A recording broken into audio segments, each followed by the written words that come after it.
Hello. Oh my goodness. People in the chat already. Hi everyone. I'm Anjali, voice of Dory in Genshin Impact. Ooh, nice group of people so far. I think they have a schedule out for who's signing when, for folks who are asking about who's showing up. It'll be me for a little bit. I think Dina Sherman, Kaylee Mills, a couple other folks are going to be here later today. So you should check that out. I think Streamily has it up somewhere. So go take a look. Hi, everyone. This is super cool. This is my first chance to do this kind of live stream with you guys. So I'm excited. I have some prints here to sign. If you want to take a look like these. I don't know how well you can see it, but these ones are holographic. And I think are very cute. I went through a whole process of trying to figure this out. I wanted some nice prints for you guys. How's my day? It's going well so far. I'm out on the East Coast, so it's 3 p.m. It's not to say I didn't wake up literally like noon, but going pretty well. Nothing too crazy. But yeah, nice to be able to talk to you guys. And if you guys have questions or, anything that you want to bring up, I'm happy to do that too. And I'll also be signing. If you guys are interested in these prints, though, they are up in my shop, which is linked somewhere, my name. And I'd love to do that as well. But yeah, if no one has any questions right off the top, I will just get started. Thank you. Someone put it in the chat. I appreciate it. The link to my shop if you guys want to get anything during the stream. But yeah, first up is a print out to Chase. Asking me to write. Oh, this is a fun one. I have, some ideas of what I like to write up to people, but the more the merrier. I like it. Sounds fun. And I think considering she's, I feel like the intention was definitely like diving into a pool of money, like very Scrooge McDuck style.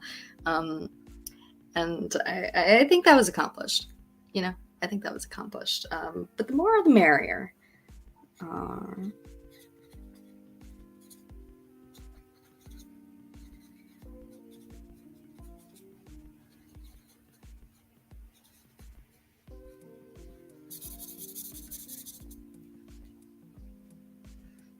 Chase, thank you so much. It's funny. I got a chance to visit a convention a couple of weeks ago. Met a lot of really great folks there and was very excited because someone was nice enough to bring me a little bag of Mora, which now I'm like, oh, every time I go to a convention, I feel like everyone should be bringing me that. Like, that should be the entry fee. If like you want to get a print from Dory, I feel like you got to pay with Mora. I don't need cash. That's funny. Oh.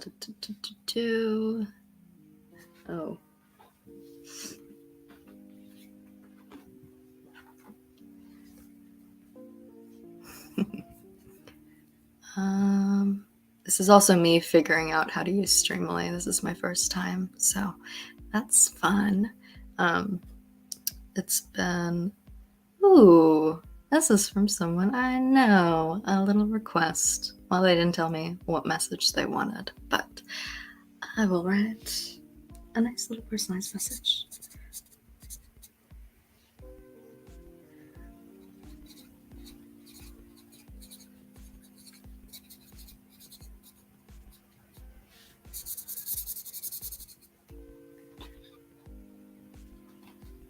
The smell of fresh Sharpie.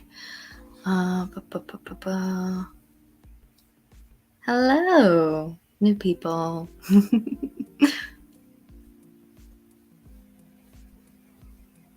Oh, there are a lot more comments than I thought. I am slowly figuring out this chat.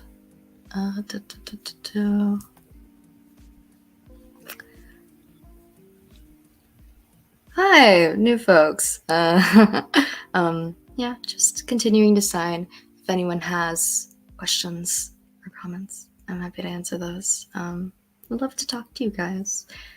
Oh, let's see if I have a question over here. Someone asked, are you going to be in a Marvel or DC movie? Currently don't have any plans. But that would be very cool. I am like a huge DC fan. I think everyone who knows me will know I can go on rants about basically anything related to DC Comics, particularly Batman lore, Bat Family. I maybe have a little bit of a problem, but that's a fun question. No plans right now. But thanks for thinking of me. I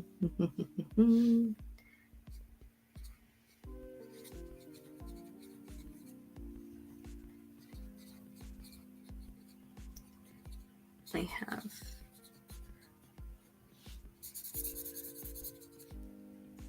a couple more folks. Ooh. This is a fun message.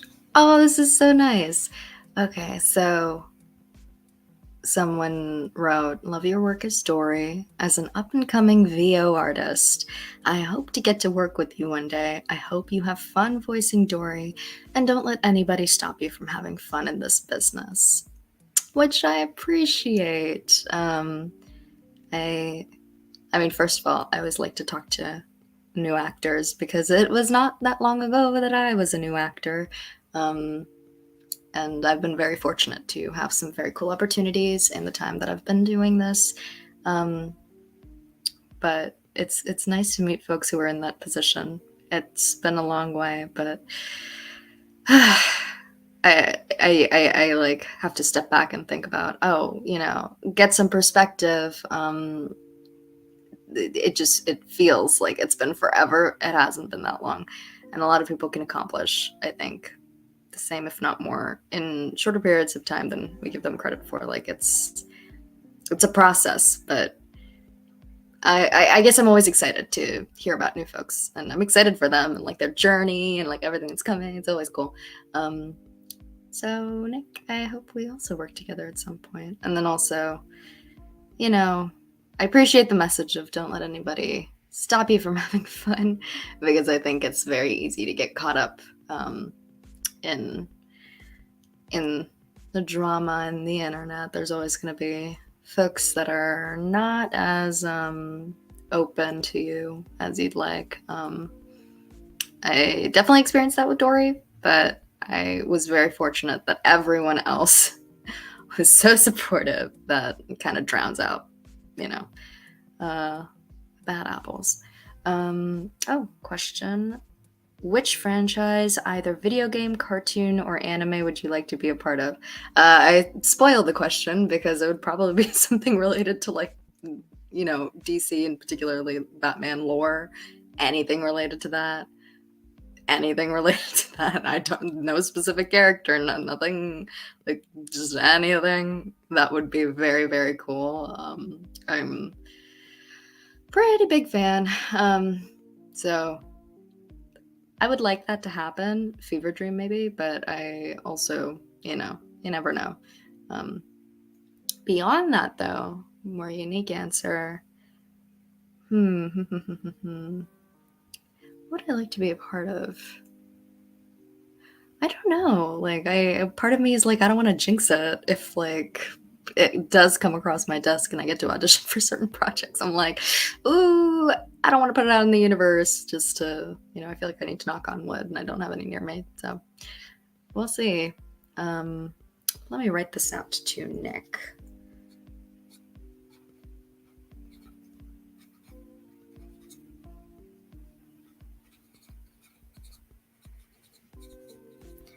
to Nick. I hope we get to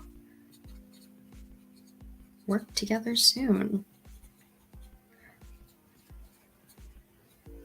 So glad you enjoyed Dory. And good luck on your VO journey.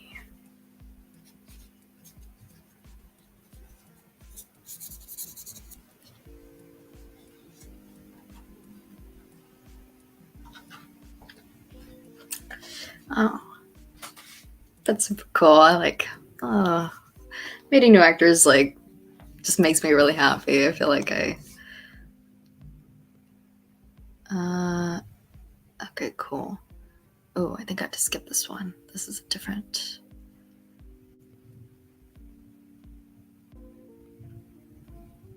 Okay, cool. Oh, okay. I have some comments on Instagram.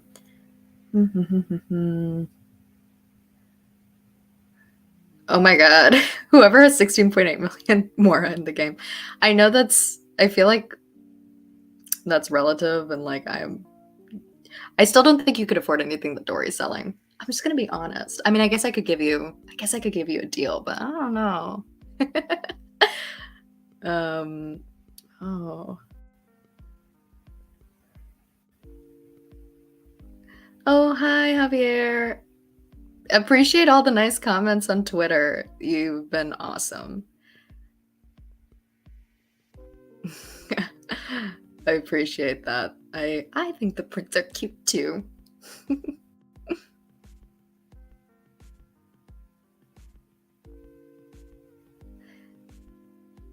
Oh, my favorite superhero.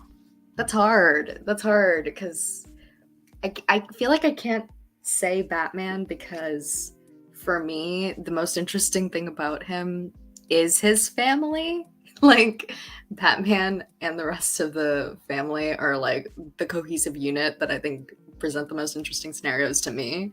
But it's hard to narrow down. I don't know, maybe Cass Kane.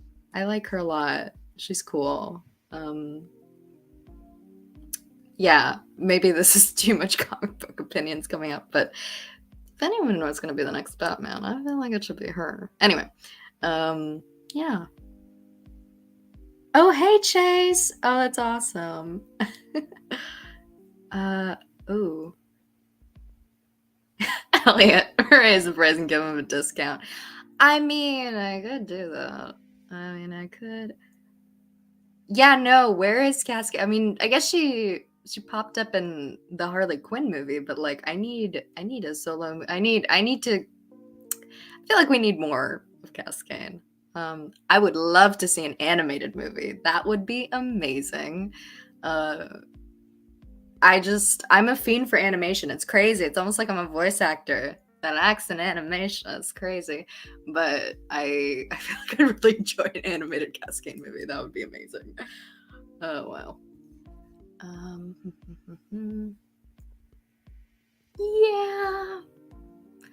Yeah, I would.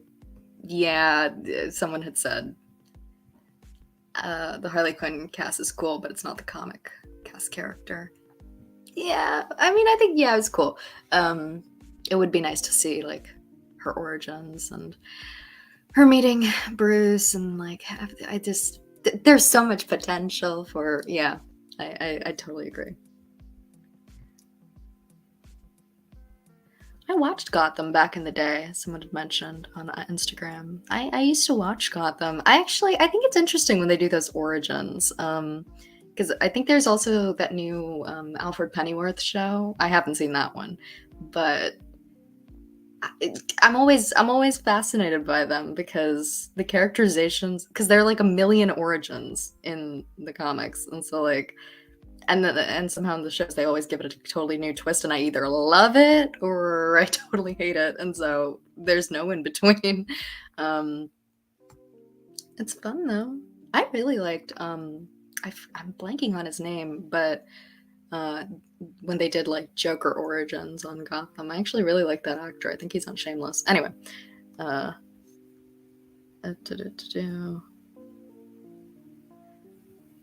This is cool. I didn't mean to turn this into like just talking about Batman, but I don't mind it. I'm okay with it. Let's go to the next one. Oh, Gavin. Thank you for the request, Gavin. With enough Mora, you can afford to do anything, even take on the academia. Yep. Let's see.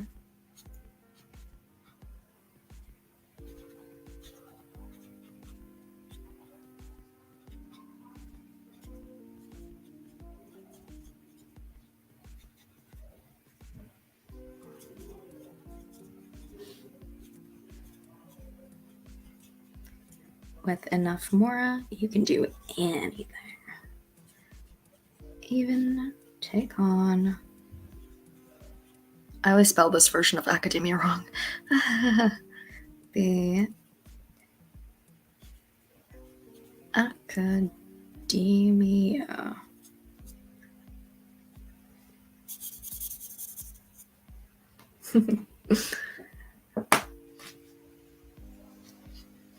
Oh, I've been...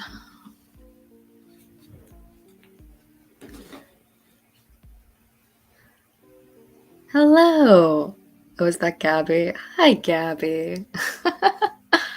Oh, that's cool. Elliot. That is ironic, and I'm a little upset by that, actually. I feel like that is, I don't know. I think I deserve more there. I think I have a higher price tag than that. I don't know what the universe is trying to tell you with that one. I don't know. Also, Elliot, when are you signing? That's probably the better question.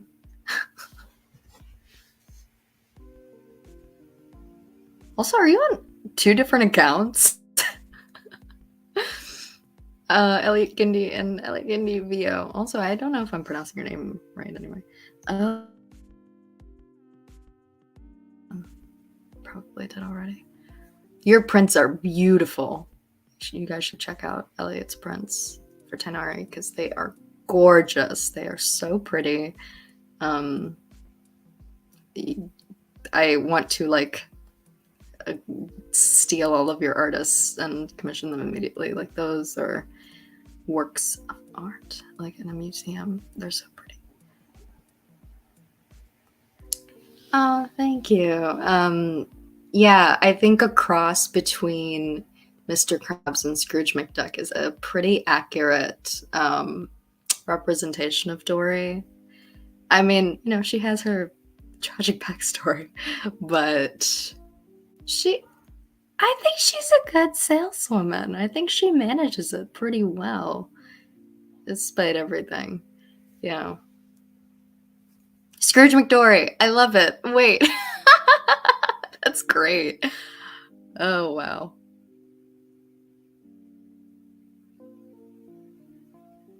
No, but actually, that was my first thought when I heard about it. Like, even in the audition sides, I was like, oh, so Mr. Krabs. Like, this is, yeah. Auditioning for her was interesting. Oh, are you in both chats? Well, hello on Instagram. Thank you for joining me.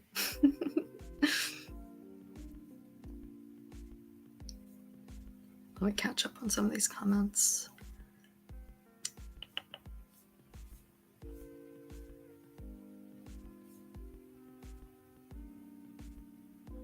A live action Scrooge McDuck. That almost makes me wonder. I don't know if like the potential for a live action Genshin. I wonder, that'd be crazy. They announced the anime. I don't know if anyone saw that. I'm assuming people saw that. But I'm excited. I hope we get a new character that's her SpongeBob. Yeah, I guess I'm curious, like in the world of Genshin already, who could be the SpongeBob to Dory's Mr. Krabs? I feel like Genshin fighting game, that'd be crazy. Wait, that would be wild. I don't know if the world's ready for that. Cause also I would just like want to pit the little babies against each other. We would have what, like, I don't know. What would the matchups be? And also, who's fighting Paimon? Because that's the real question.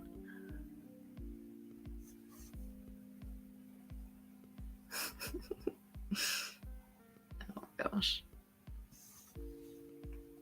I don't know. I feel like we have potential. I think we have potential to do anything. If we can make an anime happen, who knows? The bounds are endless. I'm very excited for this show, though. I think it'll be. I saw that teaser, and I can't imagine it would be anything less than insane. Wait, really? Elliot's saying he got banned for typing in all caps on Twitch because he's so hyped for the anime. The Sumeru episode, it'll be the Sumeru arc, okay? We're gonna get a whole season, alright? Come on, Elliot. You gotta dream big. Oh god, if it's a mini-series, I'll be sad, but oh, it's okay. Anything is... I'll be happy with anything. That'll be crazy, though. There's gonna be so many characters they have to fit in. Ugh. 2 seasons at least. I wonder, they could do a season for every region. This is all speculation. I don't know a single thing. Our own spin-off series. No, yeah, that would be fun. Man. I don't know. I feel like at this point, it's endless. Like, we get an anime, maybe a fighting game next, who knows?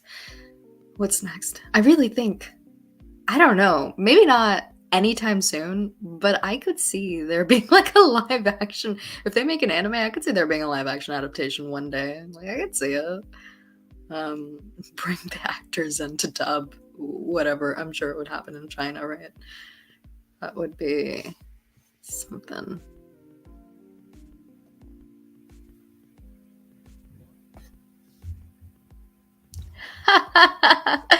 Dory in a restaurant game. Wait, that would be so cute. I love that idea. No, but Dory would be running the restaurant and like overworking her stuff. I feel like that's what that would turn into. No, wouldn't that be weird? Like doing a live action dub. I mean, people do that. Like for the live action adaptations of like big anime, like they'll bring the anime dub actors back to dub the live action. I guess it is a little strange, but also who else would do it? Like, I feel like that would make the most sense. A bargain hunt style spinoff. Ha ha ha, that would be great. Oh yeah, I can't imagine. Genshin the musical. Gabby, you're full of good ideas. That would be hilarious. I'm surprised we haven't seen like a TikTok style musical, like a la Bridgerton, Genshin the musical. Maybe it's out there. If it's out there, I want to see those creators. Like, that has to be a thing, right? Yeah, no, there's no reason. We're here. We're ready. We can do it. They don't need to find a new cast for a live action dub of the live action adaptation of the anime adaptation of a game. It just builds. Oh, that's true. I already have my musical number. That is such a good point. Thank you for bringing that up, because I almost forgot, and that would have been a tragedy. Also, I didn't realize people would like the song that much, but like, surprisingly, people are into it. A few folks had me sing it at the convention I was at. I was like, that's hilarious. I imagine Dory is just me, because I'm the type of person to just sing and narrate my entire life. I feel like Dory would do that. I think she might, when she doesn't have to put up the front of being a businesswoman.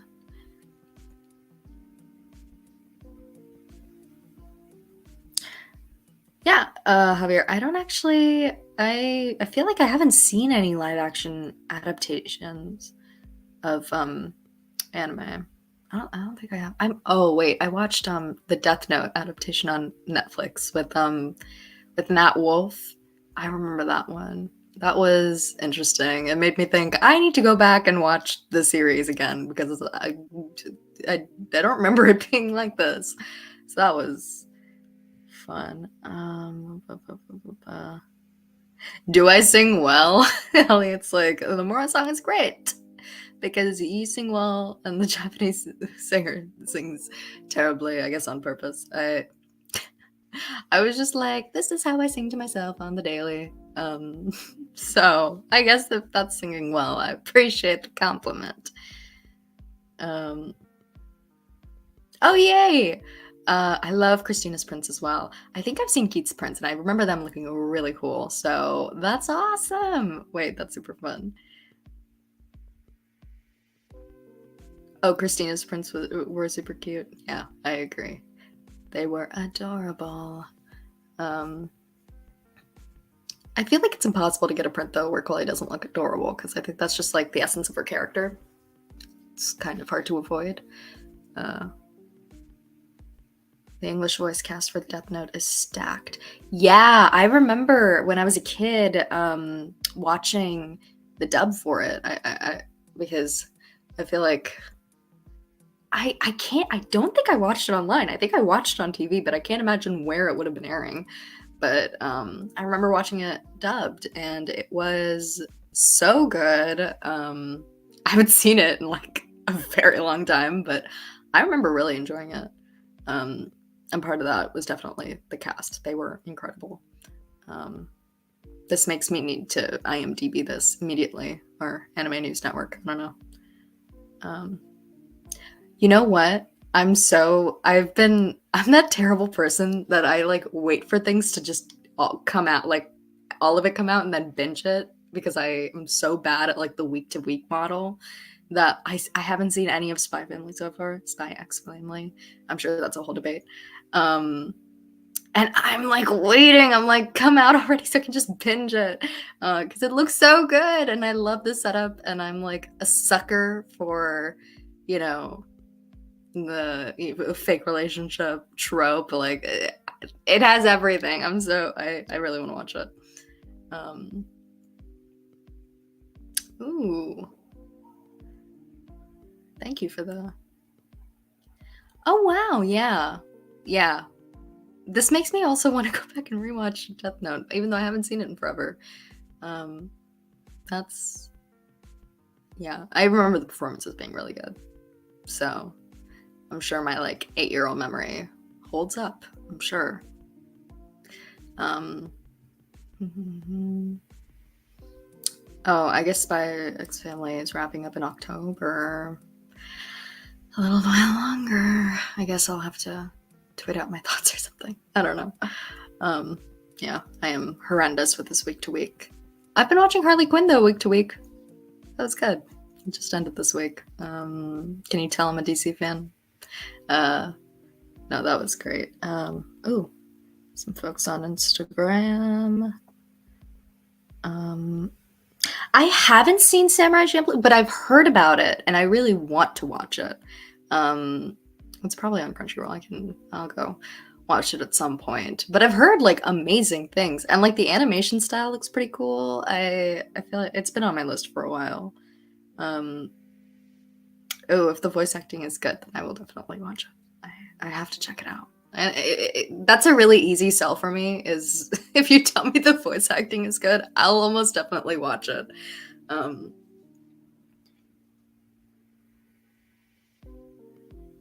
Yeah. That's usually how it is though, that's why I'm like, I really appreciate stuff that like came out years ago and then I could just watch the whole thing in one run.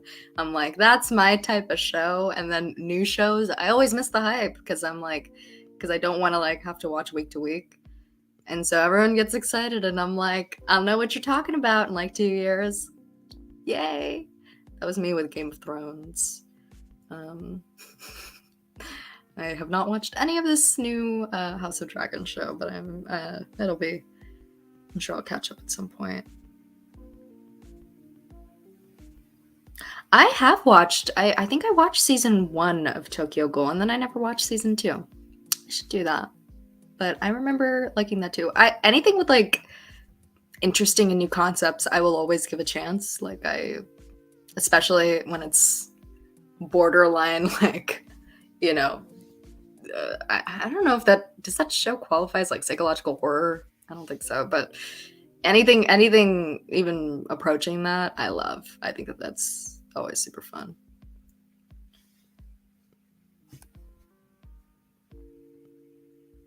Even oh, I don't want to mispronounce your name. Jovan?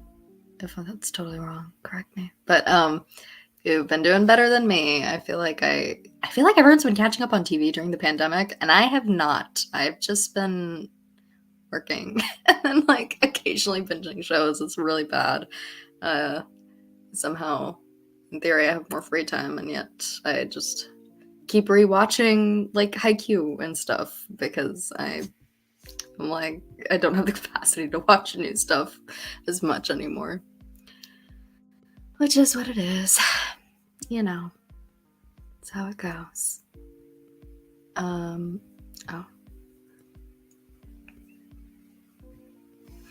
But yeah.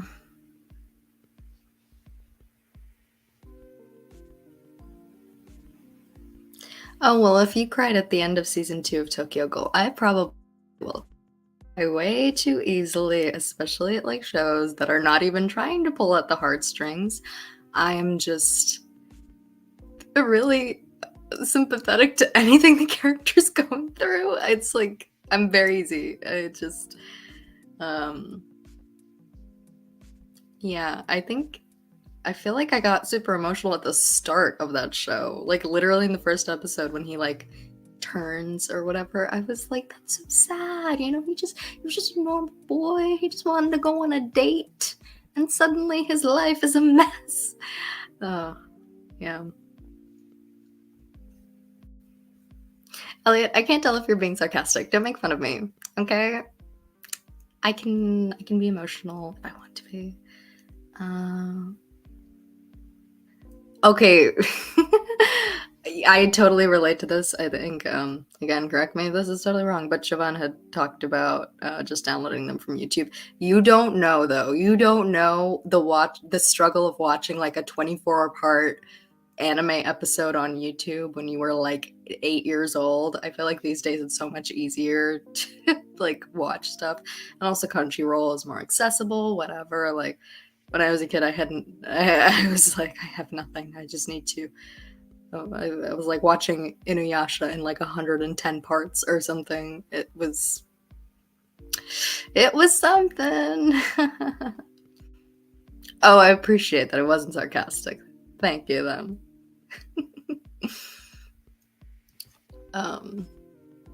Yeah, I watched what was it, Homeward Bound the other day and sobbed like a baby.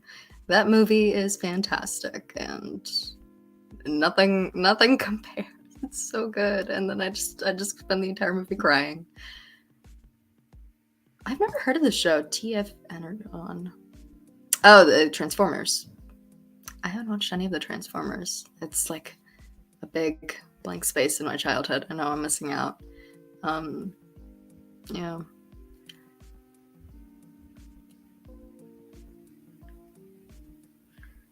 Oh, I have seen the first season of The Promised Neverland, and then I immediately forced other people to watch it too with me so I could see their reaction to the end of the first episode.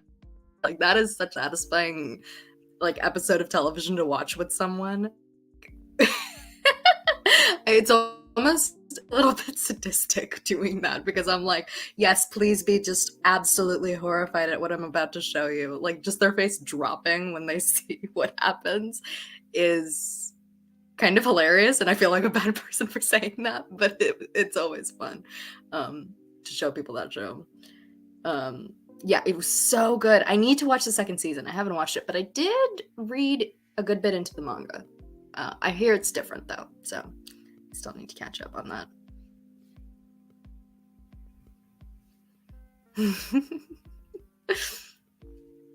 I feel like this is a Transformers reference that I don't get in the chat. And that's really sad. That's really sad for me.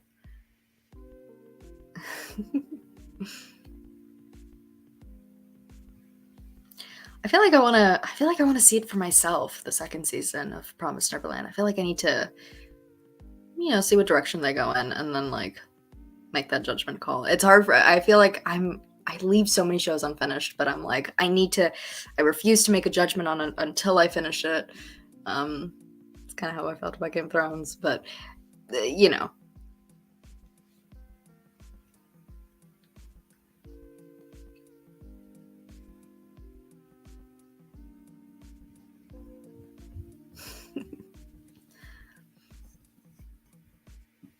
now I feel like I need to, I think it's probably one of those things where like you watch a movie like halfway through and then like leave it. I'm like, I feel like you need to watch the conclusion. Even if it's not great, you'll get a better idea of it. But I do get like not wanting to like ruin it for yourself.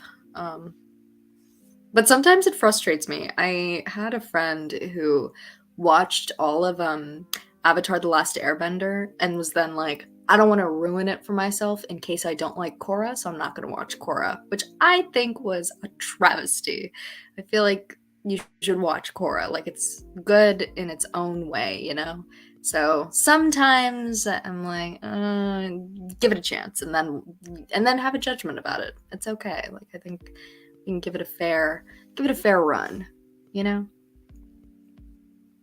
if you don't like it, you don't like it, but at least you gave it a chance. But also I imagine, maybe I'm crazy, I imagine like stuff like The Promised Neverland, or like a lot of anime where they, put out a second season and like the manga's ongoing. I imagine a lot of it was original story because when they were writing it and animating it, they didn't have the manga to work with because it was still ongoing. So I'm like, okay, give it a break. And I agree. I feel like Korra could have benefited from a little bit more, but I feel like there was just so much going on behind the scenes with that. And like, especially because I feel like, was it just the final season or was it in season 3 as well that they like moved it to like online only viewing for some of the episodes? Because I feel like, I don't know, with so much going on, I feel like I wouldn't have expected much. I was just happy to even get a 4th season. But yeah, I really enjoy that show for like very different reasons than Last Airbender. Like, even though season 1 people like on it, the finale of season 1 and like that moment like changed. Like, I remember watching that when I was like, I must have been like a preteen or something. I don't know. But I remember watching that and being like, I cannot believe they did that on Nickelodeon, but I was so impressed, Man.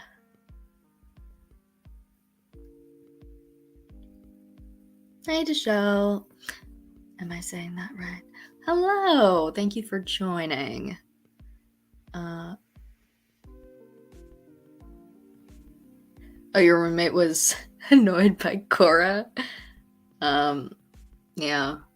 I think a lot of people had pretty strong opinions about it, but I think it had its strengths and weaknesses like any show, but about Promised Neverland. Yeah, I don't know. I think I need to watch it and judge it. I'm not sure.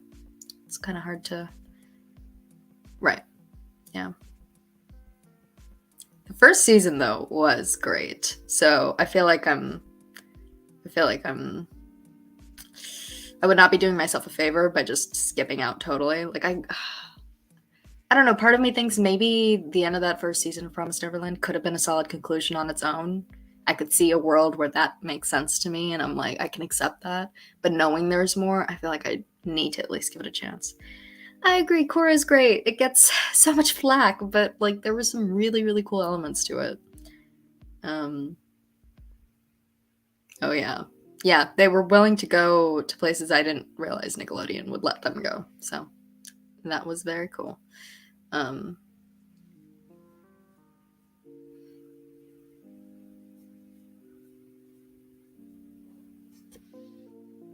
Okay, bye, Gabby.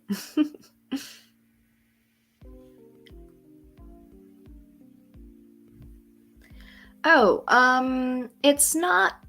I mean, I guess there's a Peter Pan element to it, because the show is primarily about children. It's hard to describe it without totally spoiling it. I think you just have to watch the first episode, and then you start to get an idea by the end of it. But that's a show I would classify as not like psychological horror, but also like actual like leaning into horror. Nothing gory or anything like that, but definitely some high suspense elements to it. Yeah, I agree. Korra was very cool. It was great. I'm very curious. I'm very curious about what's to come. I don't know anything, but it's not necessarily the live action adaptation of The Last Airbender, but I'm very curious about Avatar Studios and the movies. Yeah, that's gonna be insane. And I don't know. I wonder if there's potential for another show. I think that's the one especially interesting thing about Korra is I wonder if they were even considering whether there'd be something to come after it because of the time period they set it in, and like choosing like I guess it's supposed to be like what the 20s 30s, because then I guess the implication is the next Avatar would be in modern times, right? If their timeline follows ours. So I was always interested by that. I don't know. Wonder how that would look. Oh yeah, I'm talking about the new live action series, not the M. Night Shyamalan movie. Oh, that was interesting. But I don't know about the series. I feel like I am reserving opinion, but I am very excited about Avatar Studios. Anything animated from those folks, I will be so thrilled to see. Yeah. That's what I'm saying, like a modern Avatar. I'm fascinated what that would look like. Like it's I don't know. I can't imagine it'd be too different. I feel like I would just need to like mentally adjust to the idea of like an avatar existing in like a new technological age. Like reconciling the idea of an avatar in a world where like cell phones exist is really strange to me. If anyone could make it work, it's Break. Like I trust them if they ever did that, but I don't think they will. Like there's something I think about it being set in the past that is that makes it, that makes it charming. Oh yeah, I guess it would be a firebender, right? Wait, firebender. Yes. Yeah, I don't know. That would be wild, especially with the ways that they continue to develop how the elements are used in series to series, like with lightning bending being used in like to like generate power and stuff. Very curious. But yeah. Avatar, mutually assured destruction. Yep.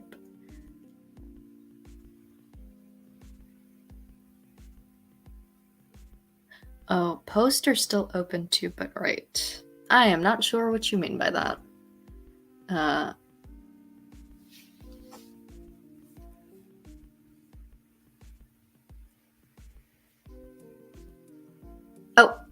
Yeah. I think my link is somewhere if you scroll up.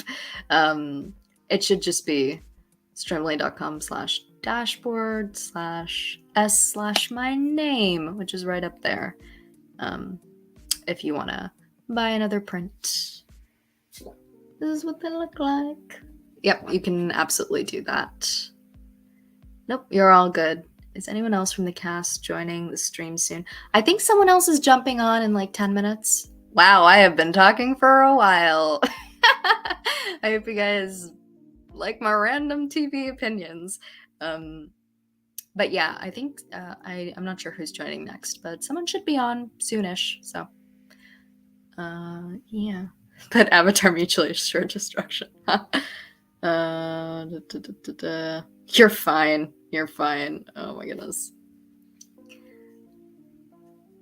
But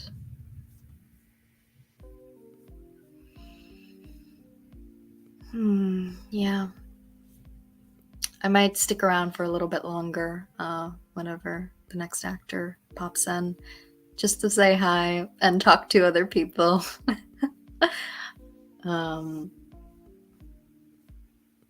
Oh, thank you. I appreciate it. I have a couple others besides Genshin up there, for my character in Yu-Gi-Oh! And my character in Ben a Pirate Princess, which is a fun little show that's on Adult Swim.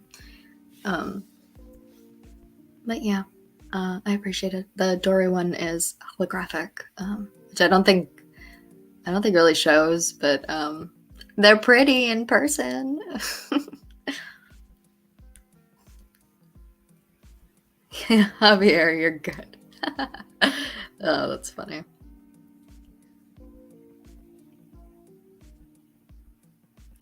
Are you still confirmed to go to Anime St. Louis next year? I am. I'll be at Anime St. Louis next year with next April with I think they confirmed Kira Buckland and Kaylin Key, who I love both of them, so I'm super excited to be at a con with them. And I'm sure other voice actors that they haven't confirmed yet that will be there as well.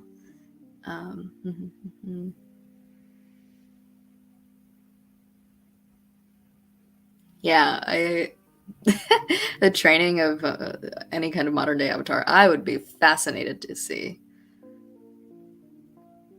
Yeah, I am in Yu-Gi-Oh! I'm in the new series Yu-Gi-Oh! Sevens. That's airing right now on like Hulu and Disney XD and other places that I can't remember off the top of my head. But I play Mimi, who is our fun little character who is kind of a double agent. She's 37, grown woman. She looks like she's 10. She infiltrates this 5th grade classroom. She's great. Playing her is always so much fun. She's like this total valley girl. Just crazy energy. I love her.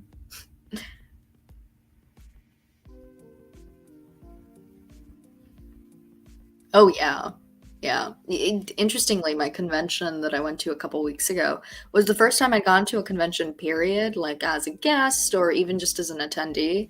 And it was crazy. I was like super overwhelmed by just like the amount of people and like everyone looked so good in their cosplays, especially the Genshin cosplays were incredible. They were so intricate. And that was very cool. I don't know, like I feel like I kind of got the bug. Like I feel like I would like to go to more conventions. Yeah, maybe we'll have a couple more pop up besides Anime St. Louis coming up. We'll see. Yeah, I think it'll be fun. Is Darren Dunstan directing you? He is. I love Darren. He has been directing me as Mimi for a while now.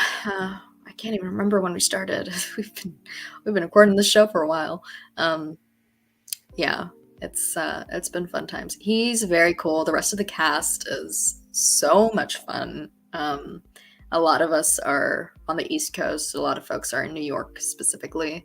But it's still like a pretty like spread out cast. We have a couple folks in Texas. Like Bryson is who plays our lead is in Texas, um, and I think that's a really cool development in like just in the last couple of years being so remote. Like I'm out on the East Coast and recording for Genshin. There are a lot of LA actors, but I know like Elliot and Tina are also on the East Coast. So I feel like that's like a super cool, development recently. And it's fun. You get to meet a lot of people that you wouldn't have gotten to having these kinds of mixed casts. Uh, yeah, I don't know. Yeah, first time for everything. Going to a convention first time, very, very cool. I'm actually curious if I'll ever cosplay or anything like that. I've never tried it, but I would love to. Oh, thank you for coming by. I appreciate it. That's so sweet of you. Thank you. Um, I am in Pokemon. I don't have a print up yet, but I played Danica in the new series, the new Journey series on Netflix. So I think I'll have a print up soon-ish. But yeah, Danica, she is super cool. She's very like tough love. I love her. She's super fun. And uh, working with Lisa on that, who's our wonderful director, is very, very cool. Obviously, the other actors are incredible. Yeah. Yeah, good old New York voice actors. It's funny, I work at NYAV Post. They do stuff like Your Name and Belle, and have done other stuff. And we work a lot with like New York actors, so I feel like I get more exposure than the average like LA voice actor, or even anyone else outside of New York, because I feel like they're such a tight knit group. But yeah, it's nice, the Yu-Gi-Oh dubs, because we see so many of them. Yeah.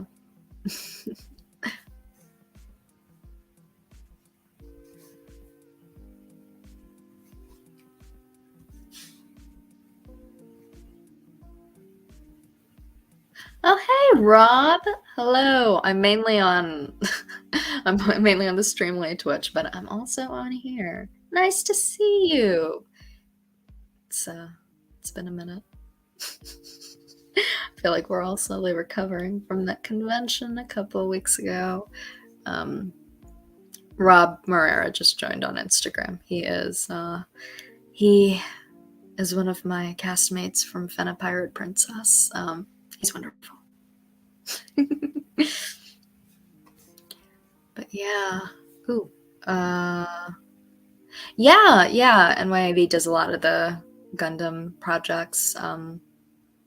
Yeah, those are always super cool. It's funny because I am kind of a noob about a lot of stuff, and so I started watching some of Gundam because NYAV did those projects. Yeah, definitely. It would be great to meet at a con.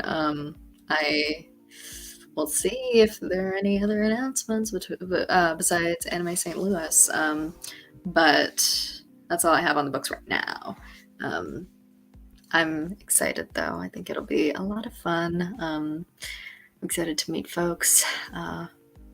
Yeah, like I said, I think I kind of got the bug because the folks that I did get to meet were so nice, and like I was surprised by like how many gifts people brought. It was so sweet. Yeah, just getting to like talk to folks and seeing them like be so excited about the projects that I'm in and like about the characters that I play was so cool. So yeah, I definitely want to do that again. But yeah. I feel like someone else is gonna come on soon. I might be crazy. Yeah. This is more too. Some of our folks behind the scenes. Um,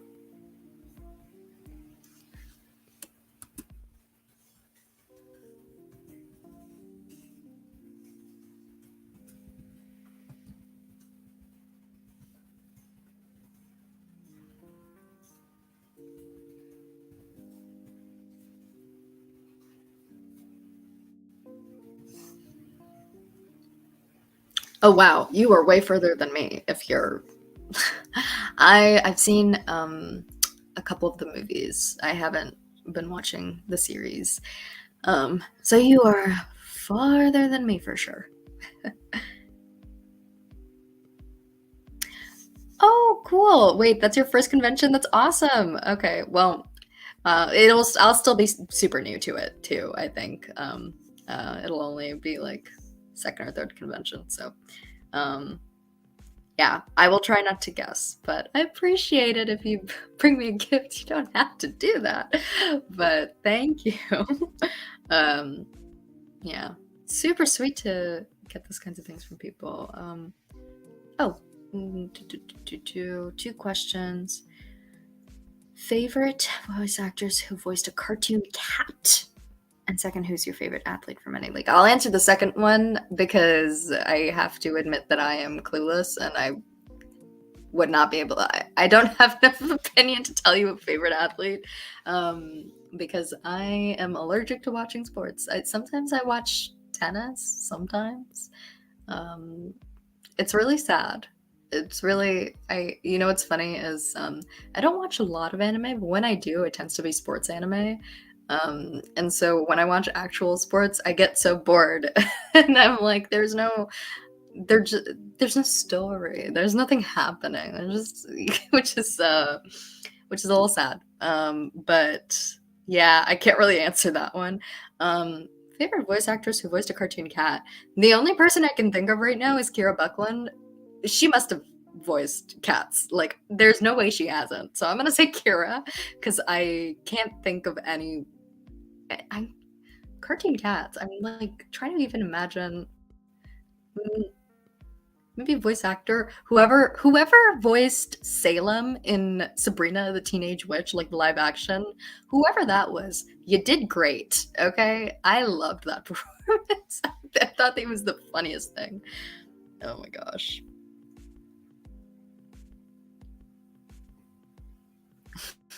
I appreciate it, Javier. Yeah. Yeah. I miss summer vacations and just like catching up on all my shows. Mainly, yeah, just binging everything I get my hands on.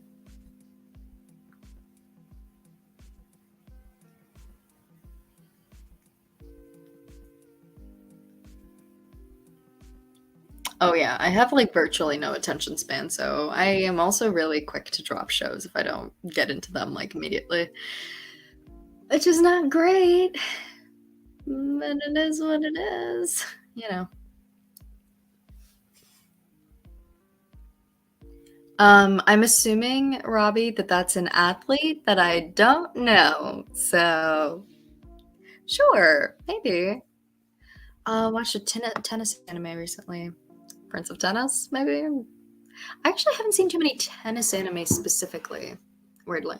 I've been meaning to watch I've been meaning to watch that show about kabaddi, burning kabaddi, because that was me realizing for the first time that people play kabaddi outside of India. I was like, this is an anime. This is Japan made this. Do they play that there? So I'm gonna check that out. I don't know if anyone knows or is interested in that show, but I'm excited to watch it. Um, I've also been catching up on the most recent season of Ace of the Diamond, which I love. Baseball anime, for some reason, is like, I love that stuff. Oh, Prince of Tennis, yeah. Do I like meeting new people at cons? I do love meeting new people at cons. Yeah, no, it's so nice just to see people happy and excited to talk about something that they love. And then, like, you know, knowing that I am a part of something that they love is very, very cool. It's kind of strange getting used to, but I like it's just, I don't know, like if you can spend like a few minutes just connecting with someone about something because they've enjoyed your work, and they are just thrilled to be able to talk about a show or a video game or whatever it is, and be like, you were in that. And I'm like, I was in that. And like, it was because depending on what it is, I'm probably also a fan of it. So I like to, you know, I like to be excited about the things I like too. So it's nice to meet people and get to do that. But yeah, I'm still deciphering if that name Robbie is an athlete that I just don't know. I'm gonna Google it because I am very curious now. Oh no, it's an actor. Wait, oh, this is the actor for Salem. Thank you for looking that up because that person was great. That definitely left an impression on me.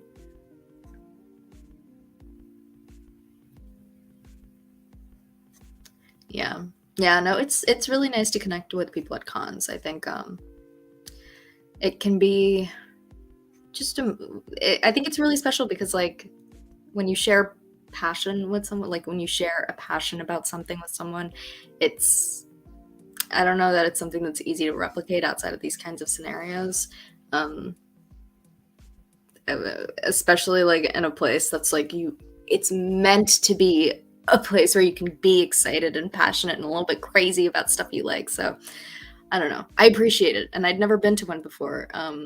And getting to see that was, I think, a very, very cool experience. Ooh. Ultimate Muscle. Is that like I haven't heard about that one. Is that, what is that? Like a week, let me Google this because I'm very curious what this could possibly be. Ultimate Muscle. Oh. Is this about like weight training?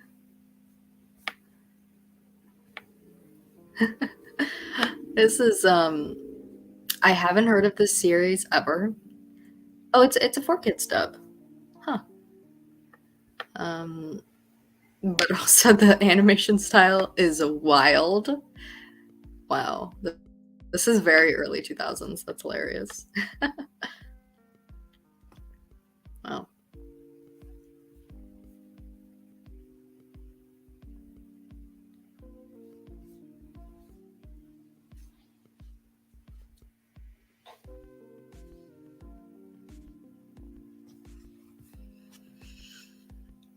Yeah. I feel like me saying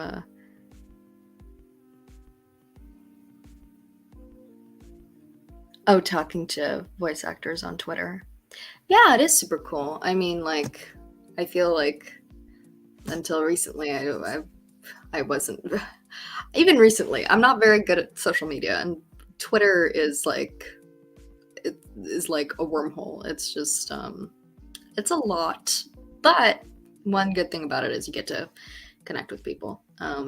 For better or for worse, there are so many trolls on there, and I experienced that recently, and that was less fun. But the majority of people are really kind, and especially being in projects like Genshin, and getting to talk to fans on there is very, very cool.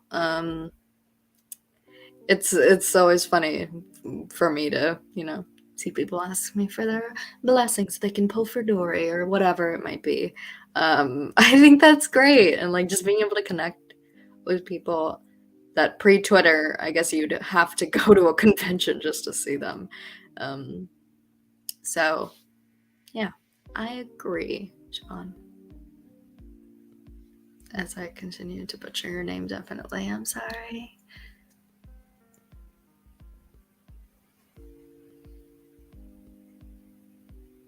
Yeah, and for what it's worth, I think like on the other side of it, as an actor, talking to other voice actors, that's also cool because I don't live in LA and I can't really connect with a lot of people that I work with as easily. And so for me, a lot of times my primary method of like communication, like getting to know new folks in the industry too, is also through Twitter and social media. which is interesting. But I guess that can't be new. I feel like a lot of people probably are used to that from the pandemic as a whole. But yeah.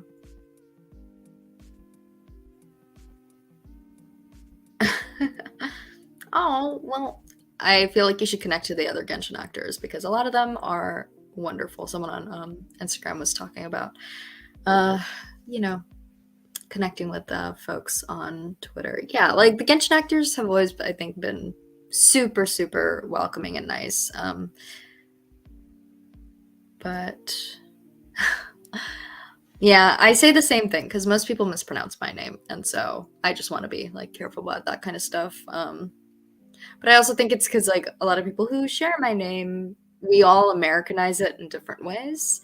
Like I know um, there's another Anjali who Anjali Bhamani. I think she introduces herself as Anjali Bhamani.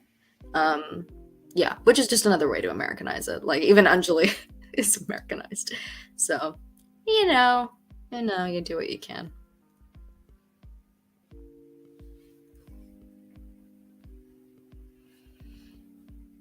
But yeah.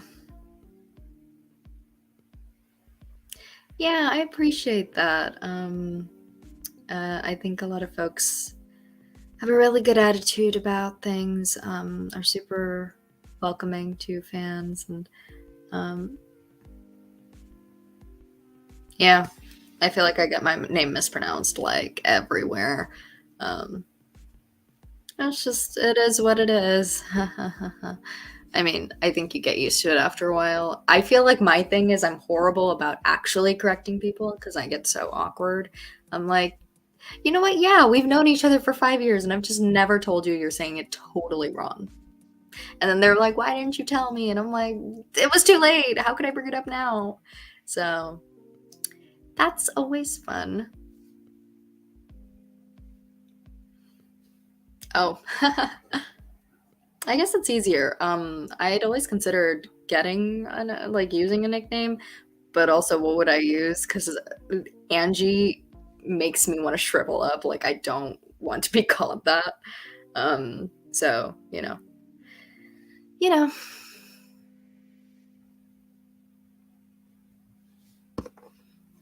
Mm.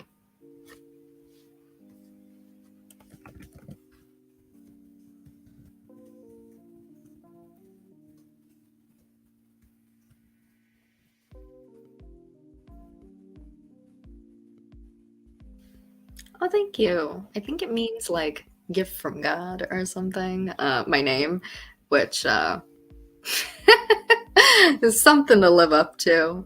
Um, yeah, I like it too. I think when I was young, I didn't because it's different, and you never want to stand out from like the crowd as a kid and whatever. But also, I started watching like a lot of Bollywood movies, and if you know any of like the classic 2000s Bollywood movies, you can bet like half of the movies that this one like really famous actress Kajol is in, she's named Anjali in those movies. So I think I was like, oh, that's cool, and I started to, I started to like it better.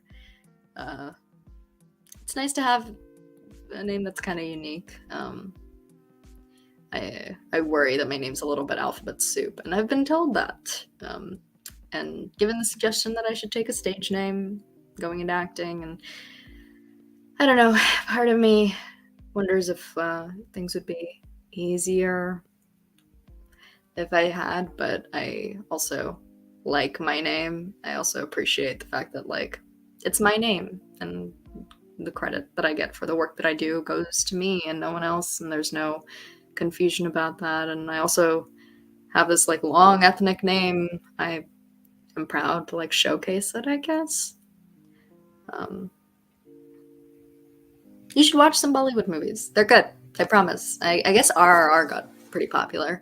There are a lot of like really good like classic movies that are kind of cheesy, but like that 2000s level of cheese that's like just right, where it's not too bad, but it's like there's something like really charming about it. I like it anyway.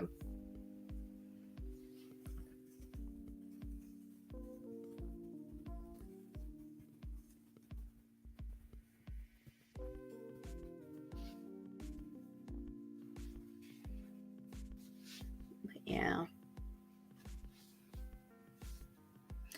Um, I feel like I'm gonna start naming suggestions because if you guys don't know Bollywood movies, that would make me really sad. I'm trying to remember the ones where it is Kajol playing characters named Anjali. Probably like um, Kuch Kuch Hota Hai, which is super cheesy, but I love it.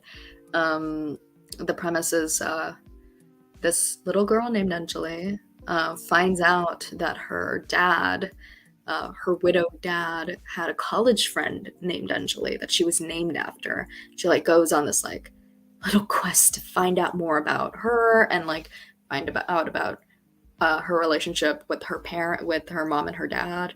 And then it kind of becomes almost like Parent Trap setup kind of movie. It's great. It's super cheesy, but I love it.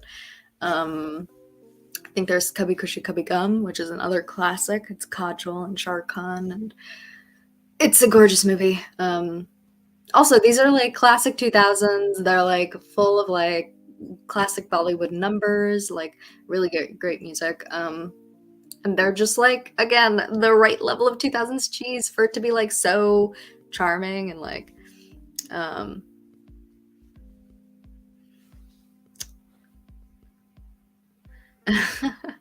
I actually haven't seen Shaman King ever, so but yeah, Yukio I think is, I mean, I guess it's Konami now, but it's, you know, I think Darren's been with Yukio forever, so um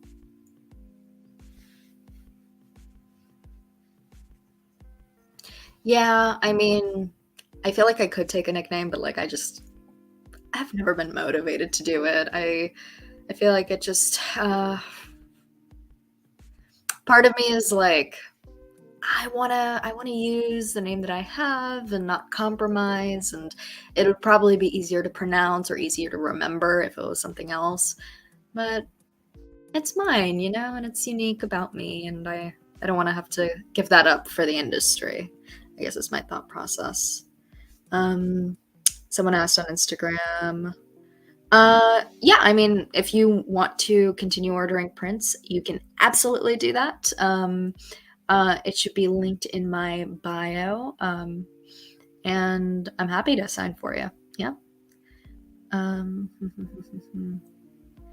I'm glad. I'm glad that I can make your day a little bit better. I enjoy just chatting. Clearly, I can just keep talking, considering I've been talking for like an hour, so that's totally fine. Um, I also love The Parent Trap. I've never seen the original one, but I've definitely seen the Lindsay Lohan one. That is like forever carved into my mind. I must have watched it like 50 times as a kid. Oh my goodness. Um,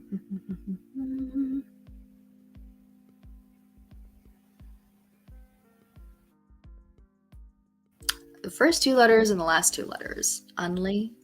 Hmm. I feel like. Oh, of my last name. Ani. Yeah. I mean, that's nice too. I wonder if that would stick. Yeah. Oh, I might have already signed it.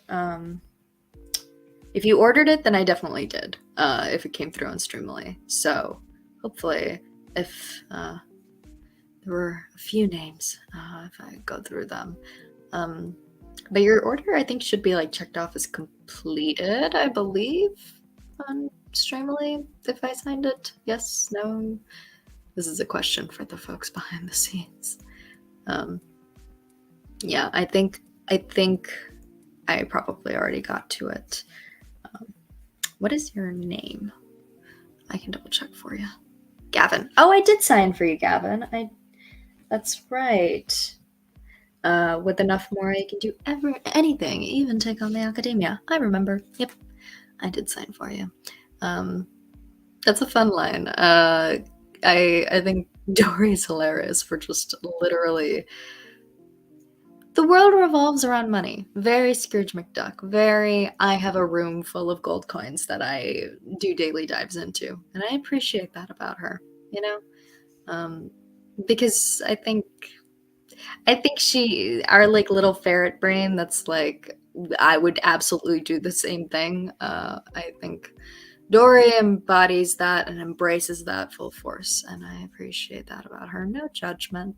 I get it. We all want a pool of gold.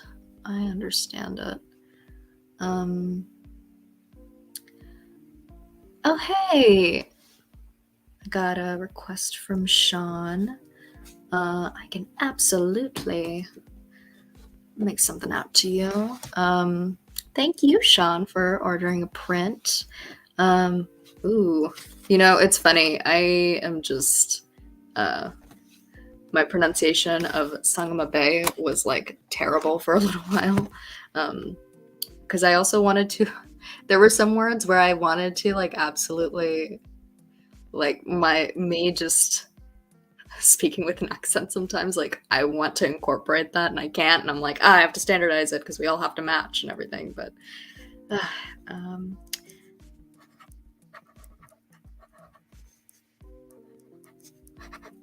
ooh, this is drying.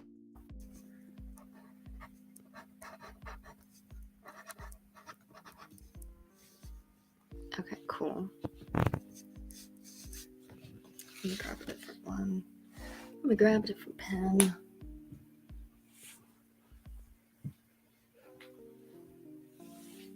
Okay.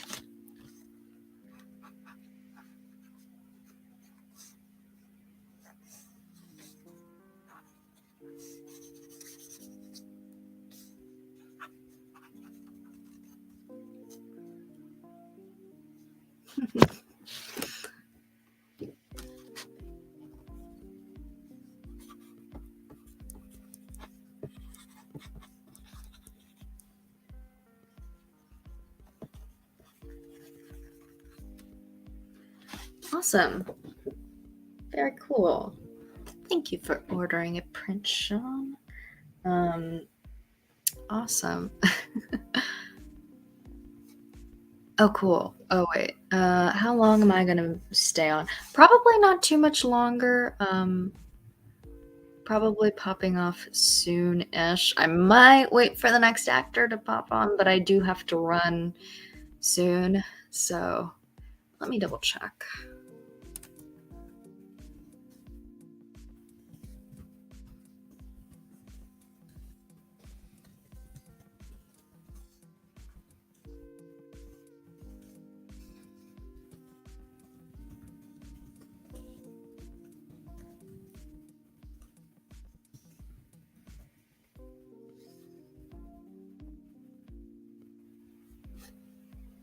Can you add a Mora sketch to the order for Chase? Oh, I think I actually did make one out to Chase. Yeah, I think I remember signing something for a Chase. I think you put in an order. I remember signing that. I think you can double check though, that it's been completed, I believe. Ooh, got some messages on Instagram. The black market vibe Doria's going on. Yep. Yeah, I also like that. She's just a little conniving, and I like it. She is a proud saleswoman. She does what she can. Um, yeah, it was really great meeting you too, Javier. And yeah, if you're at Anime St. Louis, would love to meet you. That's awesome. Yeah. Um, Yeah, it was really great chatting with you. I am gonna head out in a couple more minutes, but this was super fun and really great to be able to talk to you guys about mainly television. But hey, I get to talk about that forever, so I'm happy to. Um, it was also cool to get some anime recommendations from you because I have been so behind that I probably needed that, so I appreciate it.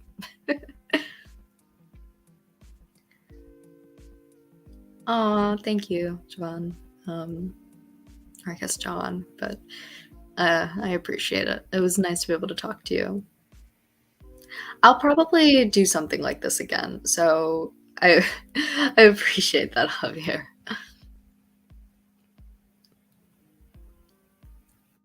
Oh, I can absolutely do that. What did you want to add to that, Chase? You said you wanted.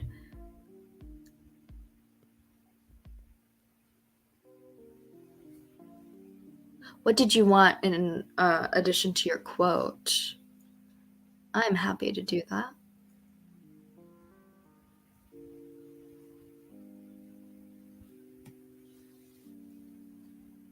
Oh, I can do that. Luckily, there's a ton of Mora already on there, so I will just do my little sketch. It might not be great, but I don't claim to be an artist. Um, I can do that. Let me find yours.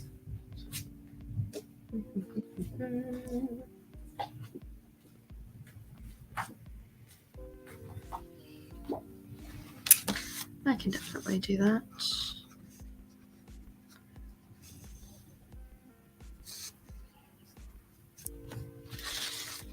Yeah, I'm excited for you to see this. That's awesome. I remember the more the merrier. I'm stealing that. That's lovely. I like that a lot. Do I say that? I might say that somewhere in the game, but I just don't remember. Oh wait, I definitely do. This is what happens when you record like a crazy number of lines. Is sometimes folks have to remind me what I've done. Oh, thank you. Yeah, it was so much fun voicing her, and it's been really cool to talk to people who enjoy the performance, who enjoy playing as her, getting to meet her in the game. So that means a lot, and I appreciate it. Mm. Oh, yeah, maybe. Actually, that makes a lot of sense. You're probably right. I trust you. I trust you more than I trust my own memory.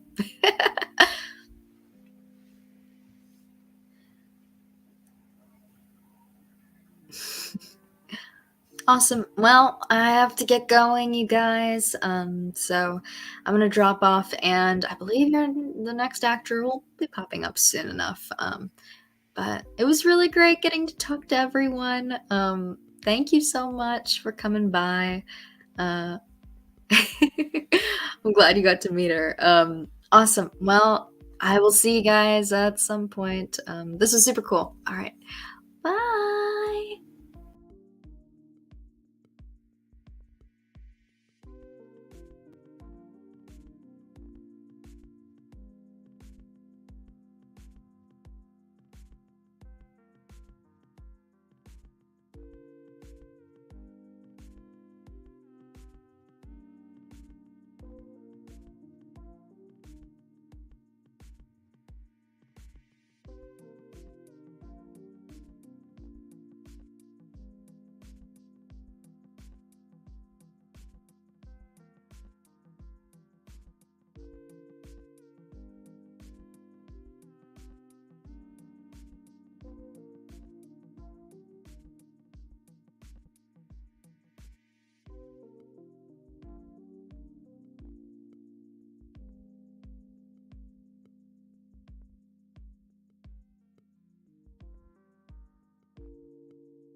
Hello.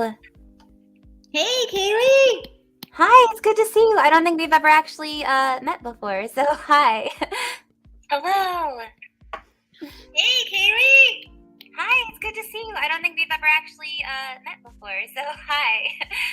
Hello. Hearing a echo right now. Oh no, I think I have a lag. Hearing a echo right now.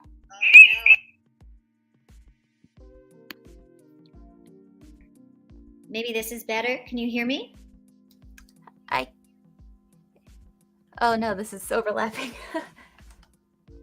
Yeah, I can hear you now. Let's see if it's not looping now.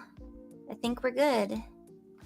We good? Are you in the main channel or the backstage? Because I can't read the chat. I think I'm in the main channel. I don't know how this works. I think maybe I need to mute. I don't know how to do this because I'm in the back channel. I can't see what's being written. Okay. I mean, I don't hear the lag anymore, so it should be okay. Let's see. Kai says,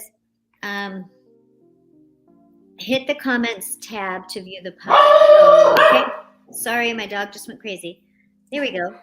There we go. It's working now. Okay, yeah, we're good. Awesome. I'm so sorry. Maybe I should mute for a second till my dog stops. Hold on. Oh. Well, hi everyone. Hopefully Dina's doggos chills out in a minute. But it's good to see you all. I thought I was late for a minute because I guess there was some other scheduling things going on, but I was like, oh no, did I like forget time zones exist? But I think we are okay, so yay. I guess we're here for about an hour to hang out. I wanted to keep you company. Yeah, I really appreciate that. Yeah, I signed all my stuff so we can chat while you do some signing if you still have stuff to do. I do. I have not started yet, so I have much stuff to do. Oh, okay. I didn't have very many. I'm sucking on chocolate. Sorry. Oh, don't apologize. Please enjoy your treats. You've been real busy all day. You need it. I had Tina, who plays Kali, and Elliot, who plays Tainari. Yeah. Right. Is that right? They were on with me. We had so much fun. It was awesome. And then I was just waiting for you to come on so I could hang out with you because I think we tried to chat to do this during my charity stream. And I think you had a computer meltdown. Yeah, that sounds about right. Yeah, I'm so sorry. Hey, so yeah, I'm just here to keep you company. If anyone still wants to buy prints from me, my shop is still open. Just let me know. But I finished all mine on my earlier stream, so. Bring mine over here. Let me see your prints. I want to see yours. Okay, yeah, I'll show you as I go, especially. First one is an opulent splendor one, which goes with my background very well. Oh my gosh, it's beautiful. Does it have the shimmer, the foil in it? This one doesn't. I was thinking about doing a version later with foil in it because I'm like, oh, there's so many colors, but it's so bright even without it. So we'll see. Very cool. I think the foil would look cool too because there's like these little details with like the little like light bird things. I think those would look cool with foil. And some of the fireworks. This was Start Boy. If he's on Instagram and on Twitter. And his stuff's really amazing. I found him because he did a lot of magical girl stuff. He was doing like some Tokyo Mew Mew art. And he had never done commissions for voice actors before. But he was really excited to do this and he did an amazing job. So yeah, I'm very excited. Very cool. Yeah, mine's LaFlay Art. He did this one for... I've heard of him. Yeah, I've heard of them. Yeah. Oh, that's so good. That's so cute. Oh my gosh. Look at the details in that. Yeah, I have that one. And then the very first one, because my very first time I did this, I didn't know about it. Layla Burzan, I saw it on her stream and I'm like, wait, I'm on that game. And so I had like 2 weeks. And so an artist friend of mine did this one, Sean Dunn. It was the first one. He did that so fast, like in 24 hours. And it's super cool. Nice too. I like the background on that one too. Yeah, he picked it from the show, you know. you can kind of like dictate that. Anyways, I thought he did such a good job. And then I had LaFleur do, this is my secret one that I haven't shown anybody yet because we haven't done the signings yet for Bleach. This is my Yachiru. Oh, you're Yachiru! Oh, that's awesome. I'm super excited. So only you guys on the stream know about this. So you voice all the characters with my hair. Yes. Isn't that funny? I'm always pink. Perfect. Let me grab my binder of them because now I want to like show you. Yeah, show me all yours. Yeah, so I keep mine in this usually for cons. So I have, this one's the gold foil one I have. Oh my god. And this one's beautiful. This one's one of my personal favorites and it's insane. That's from Daniel Dang. This one on the left, the first one's from Akuo, and that was the first Kuching one I got.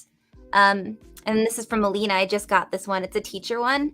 And there's a lot of really cute, funny details in the background, like this little coconut plus go equals Ganyu because she's Kokugo. And there's like Ningguang and Kuching. And then there's like a little area. It's like Electro's best. There's a little area just for like writing messages on the chalkboard. So I think that was fun. Yes. Oh my god, I love those. Yeah, I have so many.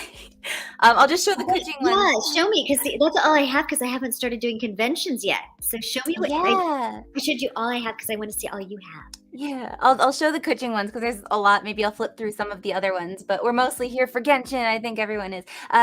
This is a lantern right one I had done earlier this year. So that also matches my background right now. And then that's the one I'm about to sign. And then yeah, I had Kristen McGuire draw this one.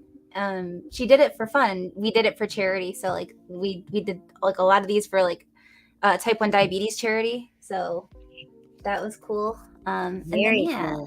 Got tons of other stuff. There's a couple I drew.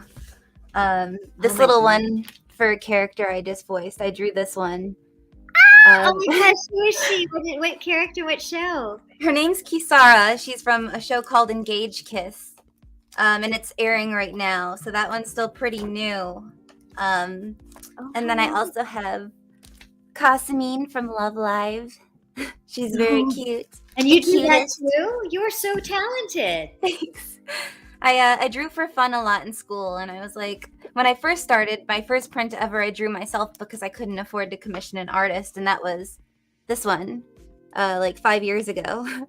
So I still have that one in there. But yeah, I love drawing, so I'm happy that I get to still do it once in a while. Sometimes I have streams where I just kind of chill out and draw a little bit. I'm not like the most amazing artist on the planet, but I still like really enjoy doing it, so I'm glad people enjoy it too. Aw, no, I think it's wonderful. I could draw a hangman. That's useful though. That's a fun game. Kill some time really good. Dashes for the letters. I'm really good at that. Especially if you get creative with the letters, and then you get to draw more. I have so much respect for people who can do both. I mean, my goodness. So cool. So tell me about conventions. I just got an agent and there's, I guess, hopefully going to start booking me next year. But do I need to do a little portfolio like you did? I mean, what do I need to do? Honestly, like you already have quite a few. So like that's going to be like, if you don't give things of the characters people seem to like talk to you about the most, I think you're good. And then you can just kind of keep adding on, which is fun because it's like you get to collaborate with all these artists. And then just finding out kind of what kind of panels and stuff you want to do. I'm still trying to figure that out because I actually didn't do a whole lot of conventions until this year. So I'm trying to figure out like what kind of fun programming there is for people. And I like playing games. So I was thinking of doing like Jackbox, like with everyone in the room, like party games. I wanted to try and figure something out for like a workout thing, but I also don't want to make everyone sweaty at a convention. So I'm trying to figure out how to balance that out. Or maybe just like a donut making class. Like talking about constructing a donut, probably not actually a fryer. It's like probably a fire hazard and I shouldn't probably be trusted with hot oil anyway. The not really fried donut.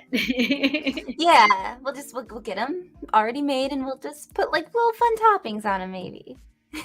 Oh my gosh, yeah, decorate. Yeah. Oh, that's Yeah. the toppings are the best part anyway. Yeah. I found out chocolate frosting, like Betty Crocker chocolate frosting, whatever, with nerds. If you ever Actually, put nerds, yeah. it's really good. It is. It's like I used to go to this like little ice cream place. I'm from Michigan, and my dad lives in a place called Hell, Michigan, and we had like a lot of like horror themed things. So there's a horror themed like ice cream shop there all year round, and like you get your ice cream, and then there's like a coffin full of all of the toppings. So I would just like put everything on as a kid, but honestly, like sour gummy worms and ice cream, like it works. It does. They get hard, but yeah, they're good. Yeah, they do. Have you ever had a mud or dirt cake? Yeah, that stuff's good. It's really good. It looks like dirt. Like they would do it like a graveyard, like for Halloween. Yeah. It looks like the graveyard, and then you put the thing with the tomb, like the tombstone. Yeah. And then little shovels, and that's how you shoveled it onto your plate. Mm-hmm. And you can either like do it with like chocolate pudding or like chocolate soft serve, and then like Oreo crumbles usually layered in there. Yeah. And then you put gummy worms in that. Yes, exactly. It's so good.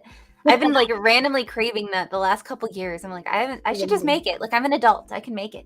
Yeah. Oh my gosh. When I got married, one of the first things we did as adults that you wouldn't think, but it's like so silly, but we did it, was we got someone gave us a box of See's candy. And the best. Oh yeah. And we took bites out of every single one to see what was inside, since it was all My fiance and I we did that like a couple months ago. It's the best. I love doing that. Yeah, it's so exciting. No one else is going to eat this, so I can take a bite. Nope, here's that one. Oh, you might like this one. Yeah, I'm like, oh, you'll love that one. Yeah. Well, I like this one, but do you want me to share? Do you? Are you sure? Here you go. Yeah. Oh my gosh, that was when it's yours, because you're an adult. You don't have to, it's not like kids' rules. You have brothers and sisters and parents.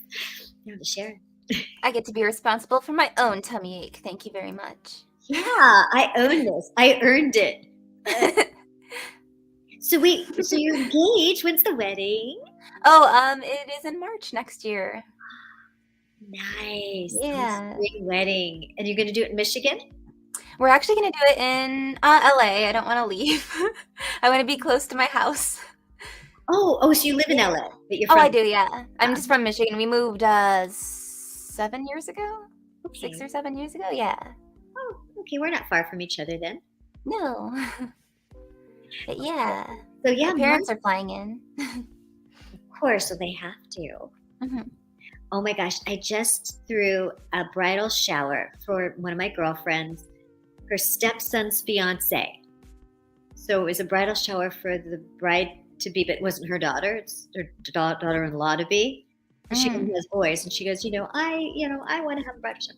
Like, all right. So we all got together, all the girls, and we threw a bridal shower, and I made for her a Mad Lib. You know what Mad Libs are? Yes, of course. I did Mad Lib vows. So I found all these vows. I cobbled this whole thing together, and then I took out all the right words.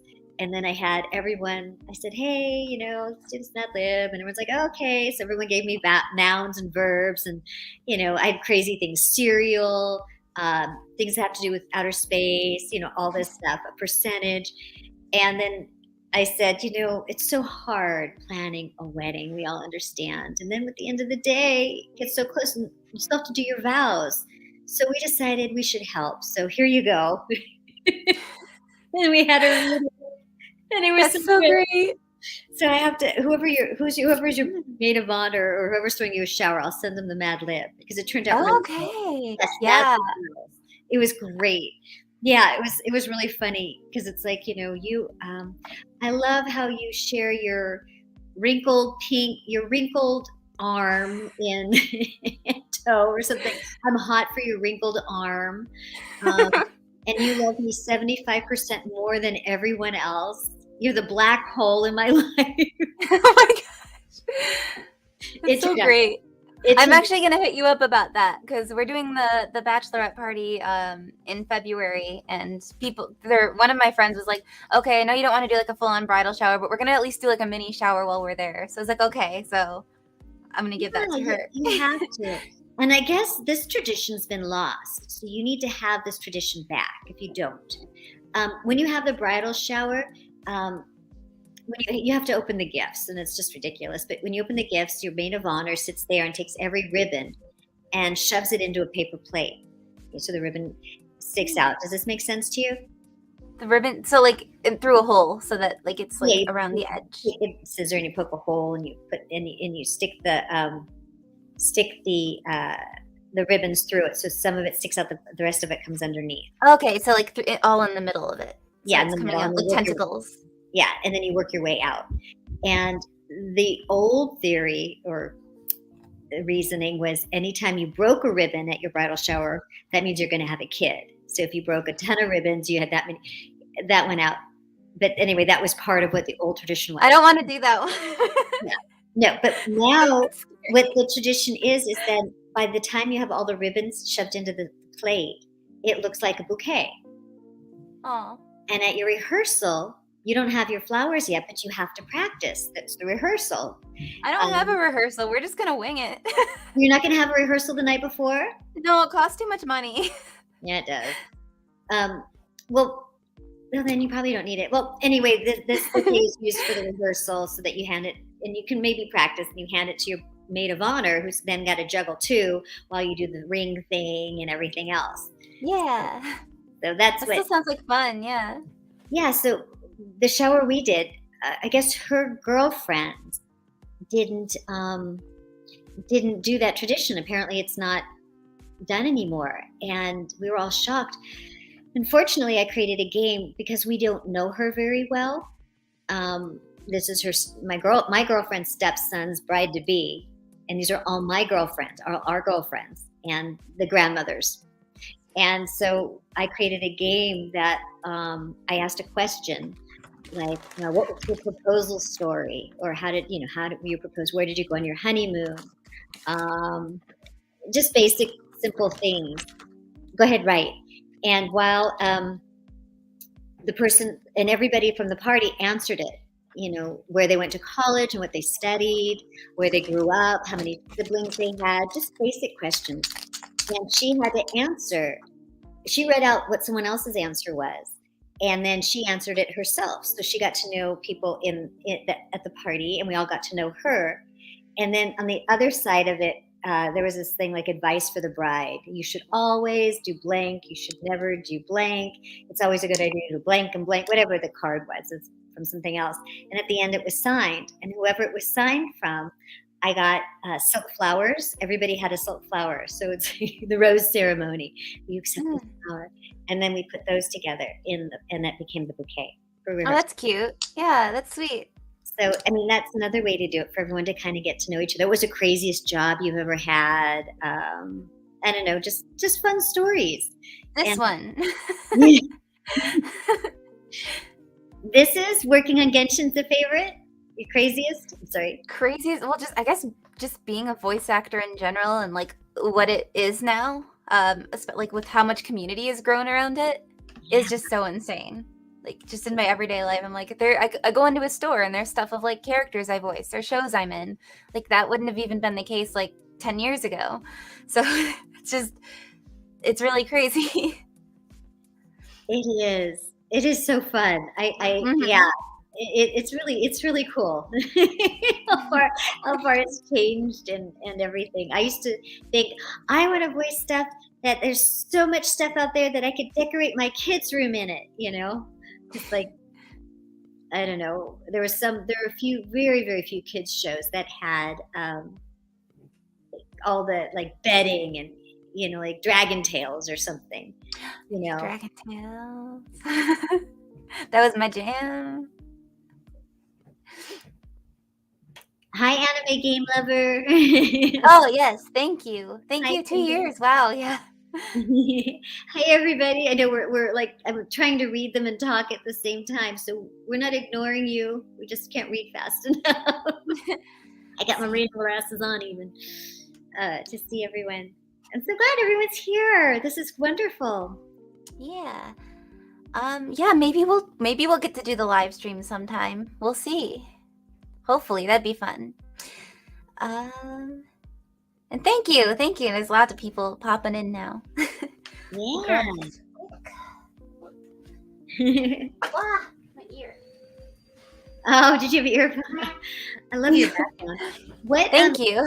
How do you say your character's name again? Kuching. Kuching. Yeah.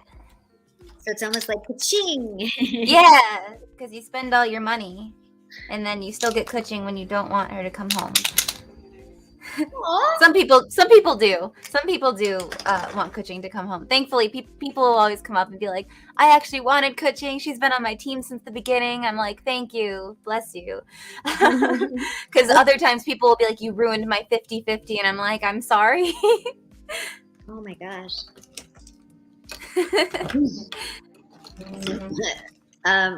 Also, I'm sorry if you can hear. I have the cleaners are here today and they're vacuuming. But hopefully it's not too loud.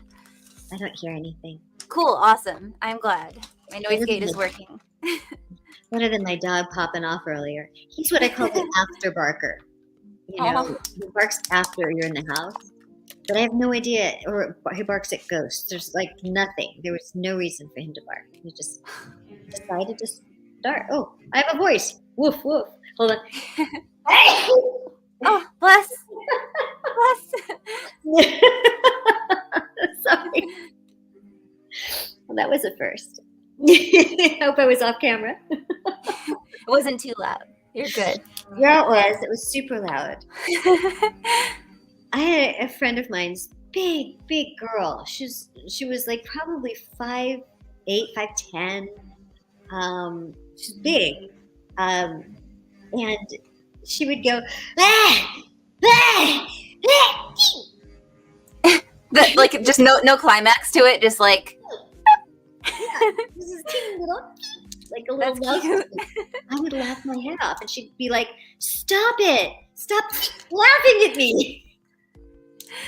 Like my mom, and I'm like, sorry, what? That's great. I was adding on to the sneezing. My mom has terrifying sneezes, like just out of nowhere. She just like scream sneezes, and then it's like 2 to 5 in a row. So like growing up, I would just be like shocked. And then my roommate has little mouse sneezes. She's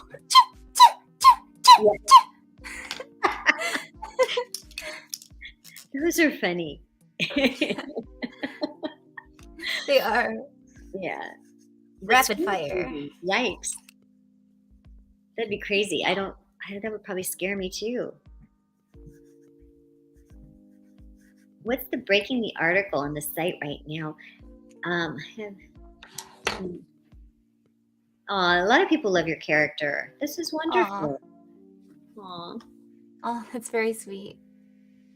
I love that there are so many characters, but there are people who love every single one, and really love every single one.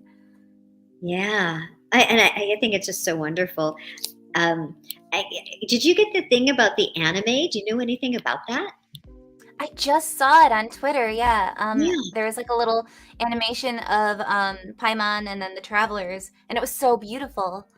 It's being done by Ufotable, which is like a super amazing top tier like Japanese anime studio. So I think it's like a long-term project. I don't know when the first thing's even going to be done, but like it's very exciting. Yeah. Are they going to actually do like an anime like series? I'm not sure. I think that was just like a teaser. I don't think they've given any more information on how they're doing it. But hopefully we'll get more information soon. Like they'll kind of trickle in more details on it, because I have no idea. Like I'm like, are we gonna is every character gonna get a mini episode or a little area? Like who knows? Right? Do we get to voice something for anime? I mean, how fabulous would that be? That'd be so fun. And it's such the perfect transition. I mean, the characters in this are very, very anime-esque. So it's just like the perfect marriage. Absolutely. Yeah. And I think most of the people have like done quite a bit of dubbing too. So it's going to be good. If it gets a dub, it'll be good. Yeah. Everyone's amazing. I signed the first one. Ooh. It is fun. They wanted also a little extra Kuching signature, so I made her one that's similar to mine, but it has her little star that she does on her like little ability. So I hope you like that, Giovanni. Well, if I can speak for Giovanni, I would say, yes, I love it. You're awesome. Thank you. Thanks, Giovanni. You're welcome. Sound just like him. Oh, my AirPod.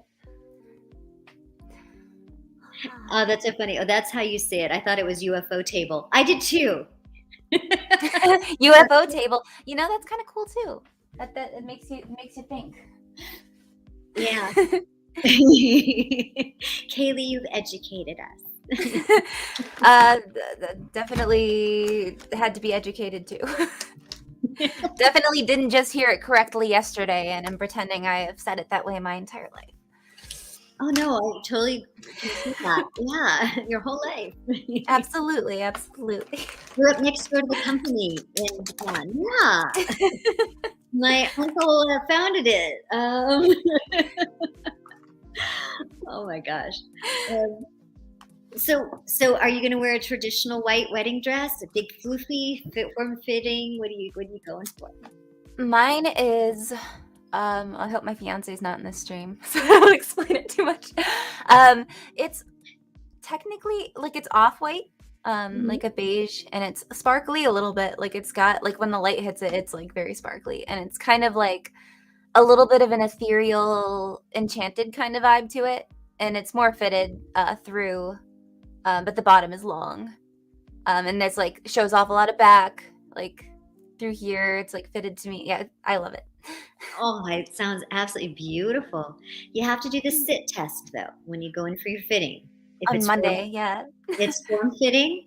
You have to make sure you can sit in it. Yeah, so all the form fitting stops like right at my hips, and then it goes out. So I think I'll be perfect. Perfect. Yeah. Perfect. I watched my cousin. Beautiful, gorgeous dress. It was kind of the mermaid kind of cut. Yeah. Form fitting all the way down and then flares out, and she was stunning in it, but she couldn't sit.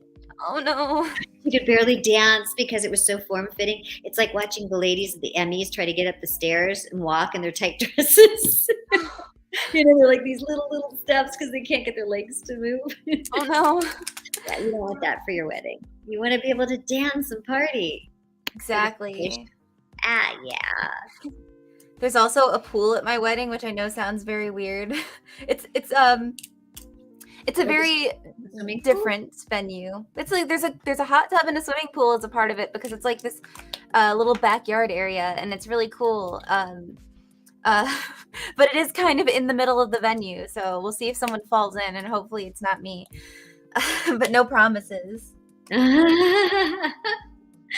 Oh my gosh, you're living on the edge. Exactly. How cool. Oh my gosh. Oh, look at a spot. So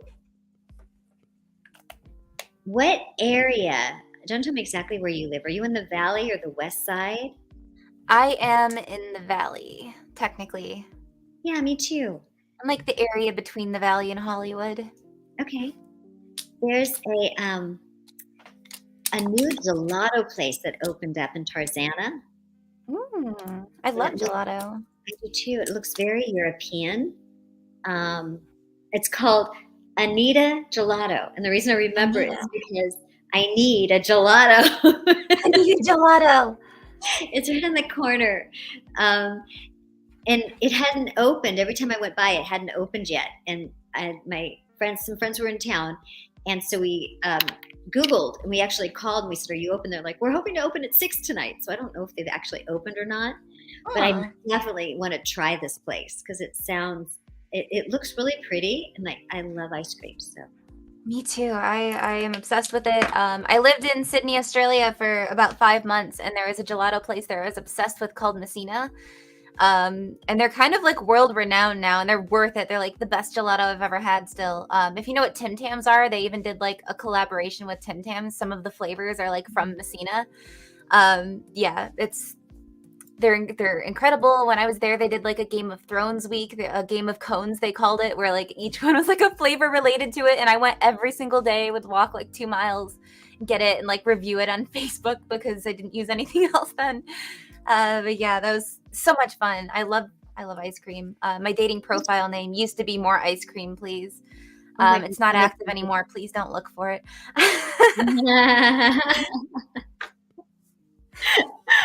Oh my God, yeah, I'm obsessed with it too lately. It just makes me feel happy. I feel so good when I eat it. It is. I feel like sometimes I feel like the quality with a lot of like the European style gelato too is like better. Like they use a lot of better quality ingredients than a lot of the ice cream places. That's not all of them, obviously. There's like really great ice cream places too, but yeah, overall, yes, gelato.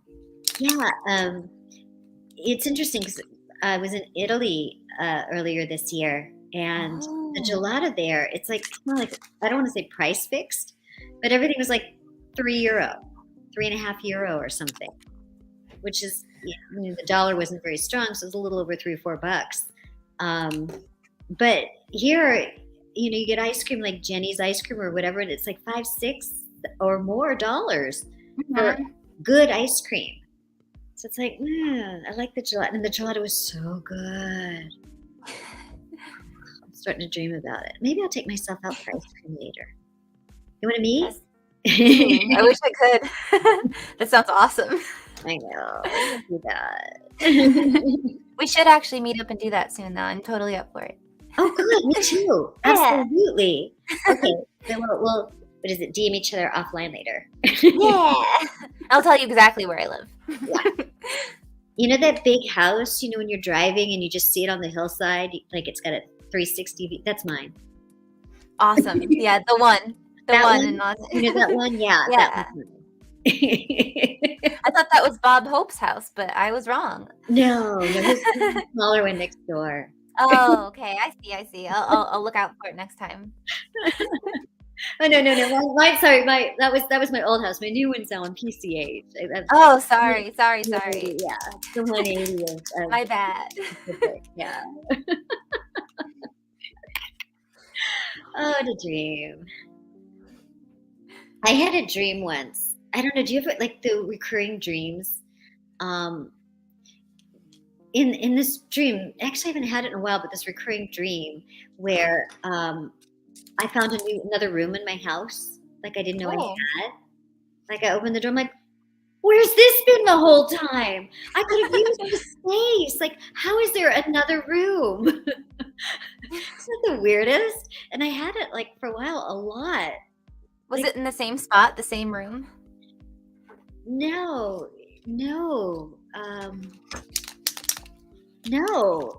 It was different. It was always different under different circumstances. But it was just like in the dream, it was my house, which doesn't look anything like my house.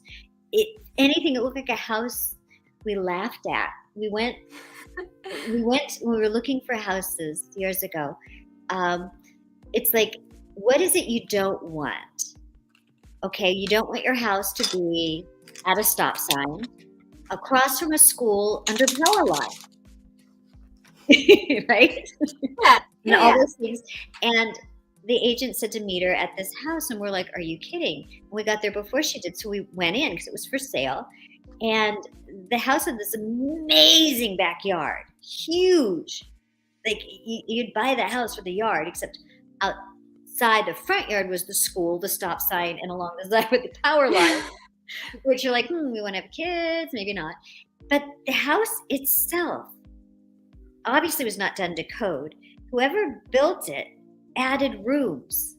Like there was a hallway, and then there was a room, but if you went through that room, there was a door to another hallway, to another room, to another room.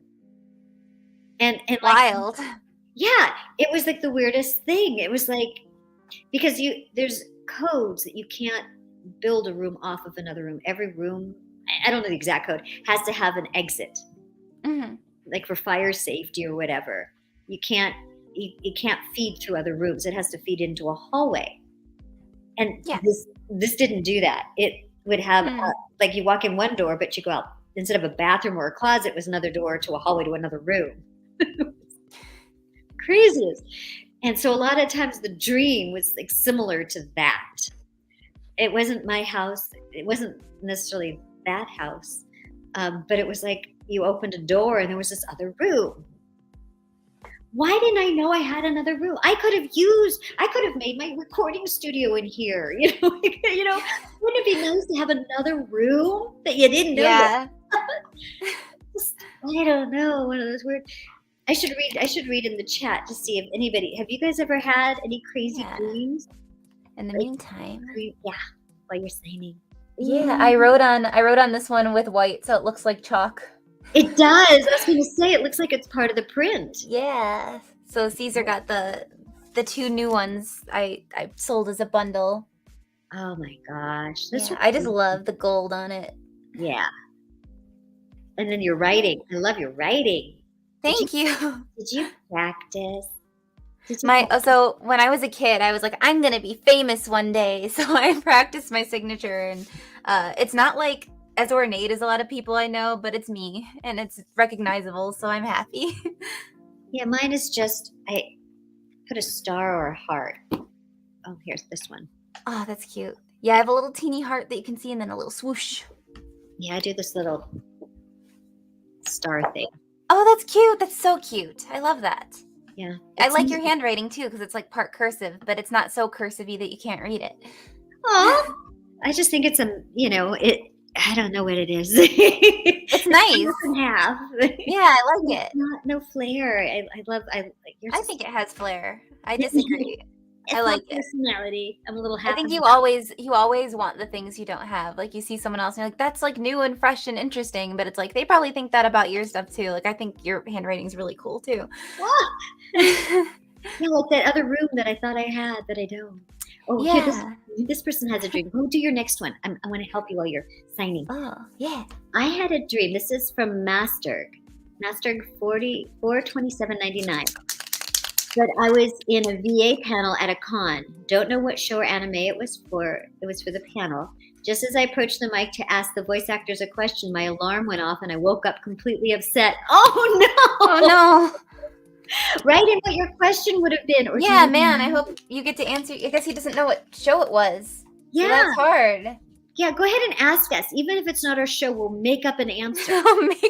I'll pretend I know about things. I do it all of the time for work. Yeah, I know what I'm talking about. Kaylee, when you get to mine, could you please, this is from Supreme Night 3. Oh, that's a thief. Yeah. Okay, could you please sign it with your beloved Kuching?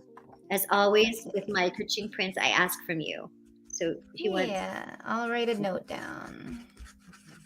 My beloved, your beloved Kuching.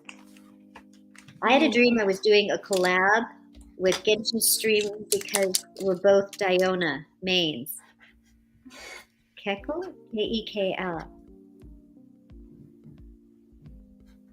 That's cool. I don't know how we're both Diona mains. What does that mean? It's part of being in the game, which I don't play yet.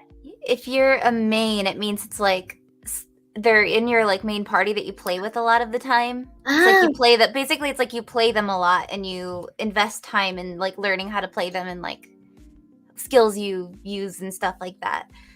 Oh, that's so cool. Well, yay. Well, don't make it just a dream. Make it a reality. Oh, Katie's live signing prints. Store closes at the end of the stream. Grab your prints here. Oh, thanks, Nightbot. Yeah, my bot just automatically. I didn't know it was like connected to this too because I'm having this stream on my Twitch too, so people over there can come over. But yeah, I guess the Nightbot shows up here too. So hi, Nightbot. Thank you. Hey, can you do the same thing for mine? If you set one up, yeah, I have to look into it. I had someone do it for me because I'm not the best at that stuff either. I'm not gonna lie. I'd love to sign some prints. I finished all mine. You can write your little Streamily in there so people can link to it, though. Oh, can I write? I think so. Does it? Let's see. Mute, stop cam, settings, share. It does. I don't see a place to type. Oh, thank you, Jitterbug. Aw, sweet. Thank you, James. Is that James? Thank you. Yeah. Yes, that is exactly it. I appreciate that. You know this person? Yeah, he's very helpful on like a lot of our streams all the time. It's very sweet. Aw, you're the best. Thanks. I think I just want to start gaming and have streams just so I can have people that I get to know like that. That seems like so fun, Yeah. And you can just do it like on your own schedule every once in a while. I want to do it a little bit more than I've been doing it for sure. But I think it's nice and people enjoy just even if you just pop in like once, twice a month and just kind of play it and learn it. And you don't have to be good at games. I'm not great at games either. People just want to hang out. Okay. And then sometimes they can teach you too. They're really helpful because they usually know more than we do. Oh my gosh. Yeah, I should. Elliot and Tina said they were going to teach me how to play. Oh, that's great. I might start. I might start. My new thing I'm doing right now for myself is I'm trying to learn Spanish. That's awesome. Yeah, I'm not doing very well. Languages are hard. Language. So that's where like my focus is that, and then other things that, are usual stuff that we do. But that's the new thing added to my plate. Yeah, I think it's always good to find something to learn, and especially something that's not work related. Yeah. Look at this big chonky print. This one's so shiny it doesn't even want to show up. Oh, this is also for Caesar. Wow. Yeah, you can really see the holographic on this because there's so many dark parts on it too. Yeah. Yeah. I just got these in this size, so I'm very excited for how it looks. I think it looks really good. Those are awesome, and it's beautiful with a holographic. Yeah, these were done by Hellion White. I might have to start investing into some holographic prints. I guess some of my other characters, but I don't know if people want them yet. As soon as I get asked for some of the other ones, then I might do it. But I don't think these two, Diona and Yachiru, I don't know if it would holographic would work for them.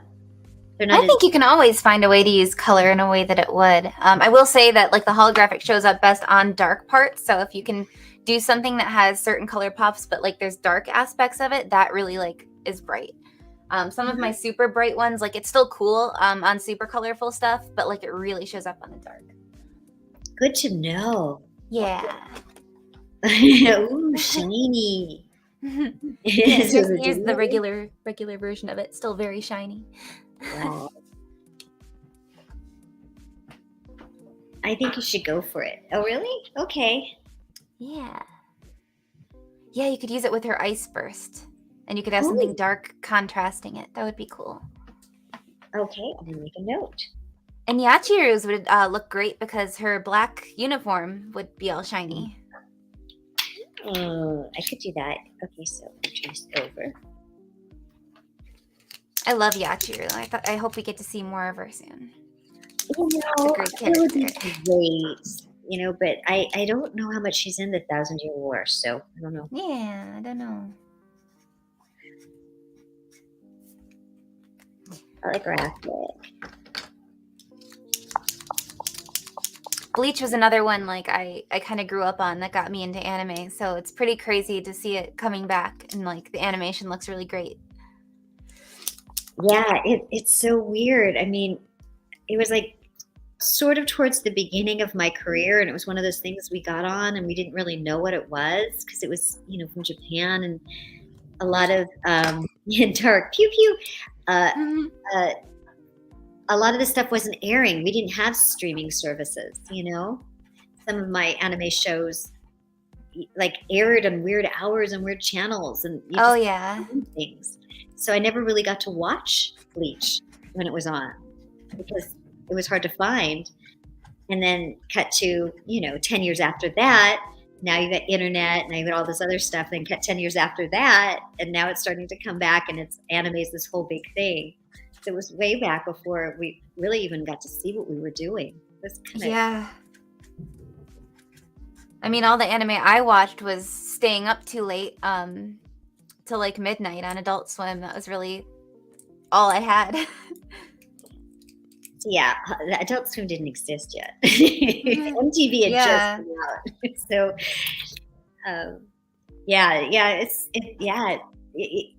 the industry has changed in so many fun ways. There's like so many things now that just didn't exist or happen back then. Let's see. Yeah. Well, for me, Transformers Armada got me introduced to the anime in general. Oh, cool. Lieutenant Yachiru Kusajishi, yeah. Inuyasha at 1 a.m. Yep. Oh my God, it's 1 a.m. where you are?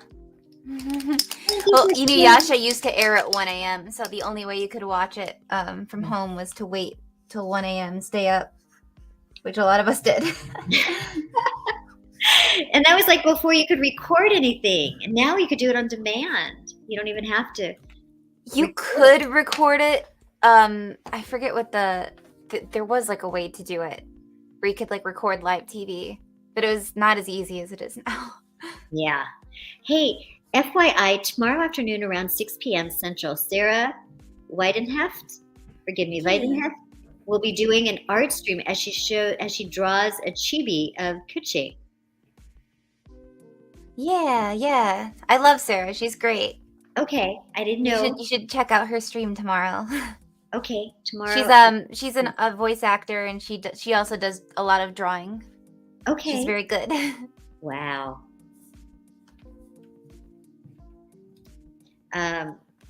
What's next? Oh, that looks so good. I use my gold markers so much they're starting to run out, and I feel like every signing I have to get new ones. Oh no. Well, here I have a Sharpie. I got other colors, but I like the gold. I have every color, but I use the gold like 80% of the time. Yeah. I was told with the first prints I got, because I didn't know what to use, they were saying the paint pens don't use on that paper. So they said to get Sharpies. So I have like metallic Sharpies. Yeah, some of them don't take. So to be careful. Yeah. I definitely have to give these a minute to dry before I set them down, or else they'll transfer a little bit. I'm just so proud that I didn't make any mistakes on this signing. Ooh, nice. I know, right? I always have to redo toss something. One out and redo. Yeah. It's so frustrating. Feels so bad. Oh, Bleach was your getaway. Oh, I'm so glad. And Naruto, yeah, Naruto was.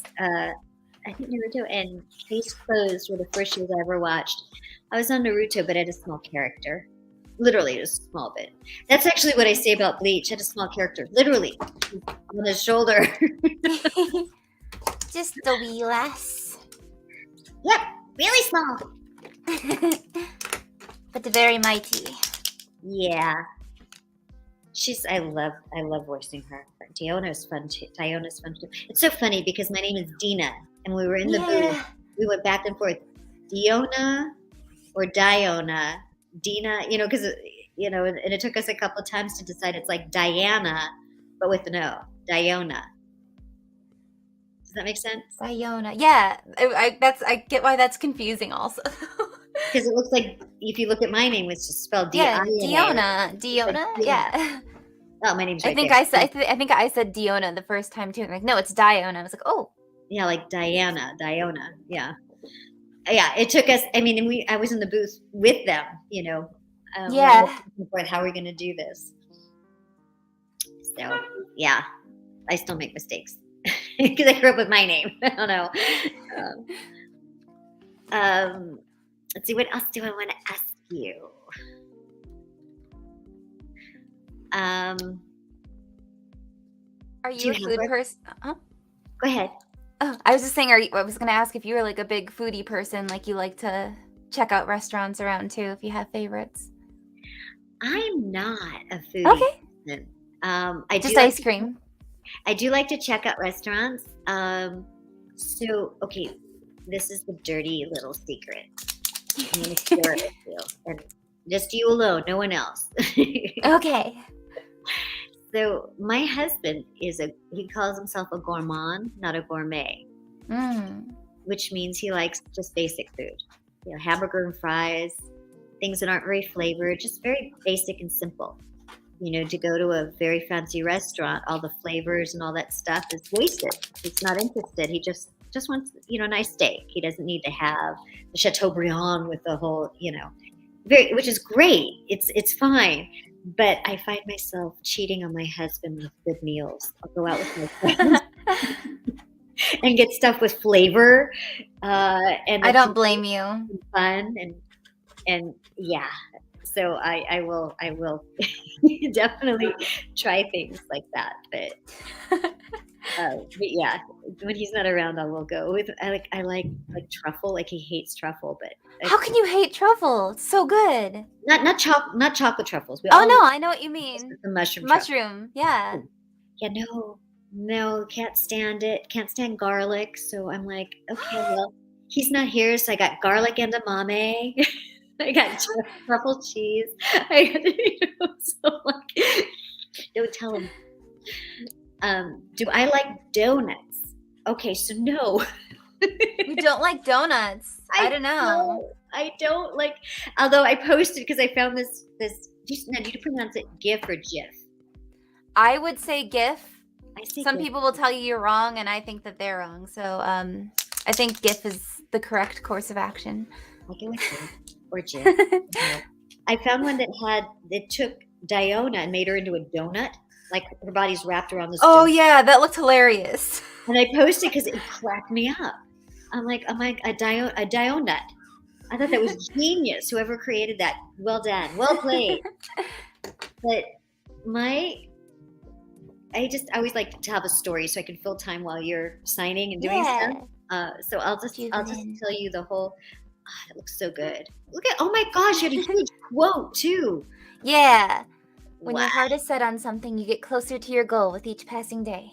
That's my favorite one. So they said to put my favorite one, so I did. And you and Ann Yaiko have these huge speeches. It takes her forever. I get just like the wine industry, which I love. Don't get me wrong. Yeah, that's great too. Kuching's always got to have something to say. Like she's very cerebral. So my mother's father was a survivor from World War II. He came over as a child, and one of his first jobs was to drive a bakery truck. And I guess what he did was he sold in the bakery truck. I guess those were food trucks before they had food trucks, now that I think about it. Donuts. And he always told my mom and my uncle, and then us when we were little, that donuts were very bad. How they were made were just not healthy and you shouldn't eat them. And I mean, oh. That's not wrong. Yeah. So I was like, oh, okay. So I just thought I could never really eat donuts. And he died when I was very young. And so I thought, okay, well, he was wise. And he said, don't eat donuts. They're not healthy. And the whole bakery truck, that was what he thought was not healthy. So I have had a few donuts that I like, but I try to convince myself I don't like them so I don't start eating them. Does that make sense? I get that. I think moderation is the key to anything like that. Yeah. So like I love donuts, but I don't have them every day. So what's your favorite donut? My favorite donut is a fresh buttermilk bar with like a maple glaze. I like a lot of the complex ones too, but that one is it's perfection if it's right. If it's hot and fresh. Oh my gosh, is it like it looks like a chocolatey Claire, but it doesn't have the cream in the middle. Kind of, yeah. They're almost like a cakey donut. It's like the way the old-fashioned dough is made, and it's like buttermilk, so it's a little bit less just totally sweet, and there's almost like a slight sourness to it. I really love those. I also really love, there's a place called Sidecar. I actually had my engagement photos done there. And they have a lot of like kind of more like adult flavors, but one of my favorites, like the Saigon cinnamon. So it's like a cake donut and then there's like just cinnamon crumble on top and it's just so good. Oh my God, that sounds delicious. Maybe I'll have to get that too. And gelato, but that means I have to work out. I do that, so that's true. I do try to balance it with that a little bit. Yeah, I'm constantly. Do you have favorite regional foods like Indian and Persian food? Ooh.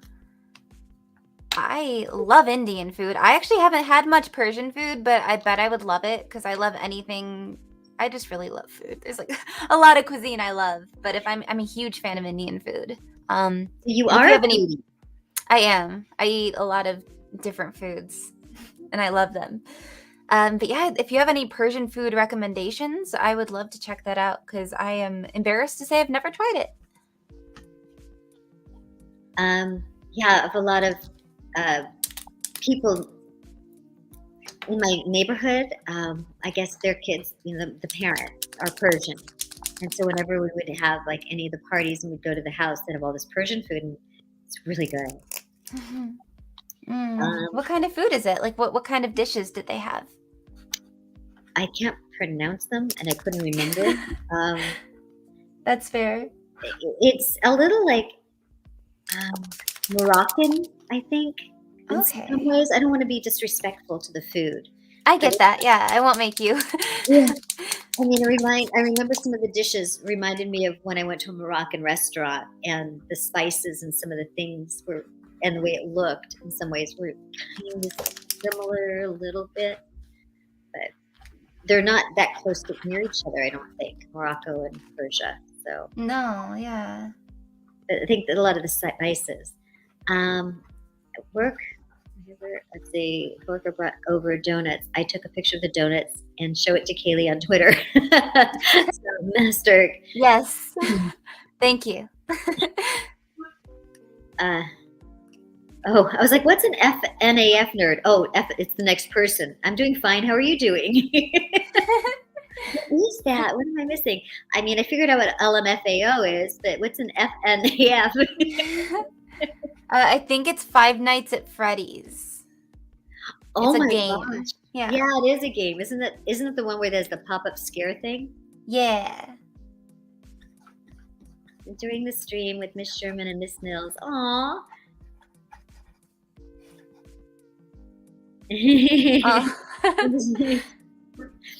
Just trying to keep up. I feel bad sometimes because I knew all of you were like writing us messages, and like how I'm typing, you're writing us messages. You're probably doing this, but you're doing messages like old-fashioned, the typewriter. My improv skills, but it's hard sometimes to keep up with the messages. But we are trying to read them, and you are part of everything we talk about. Know that. Thank you.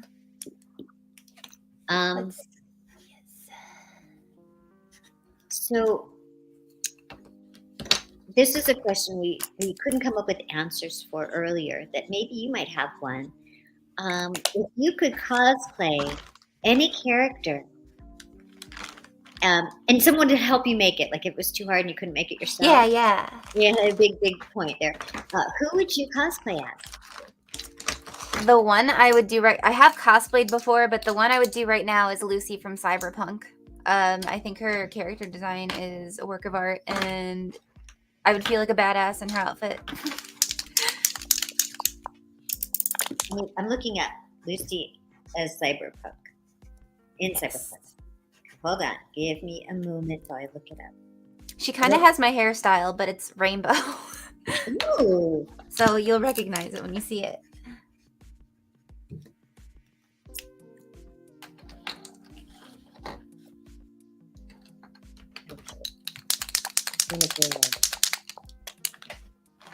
Oh, her?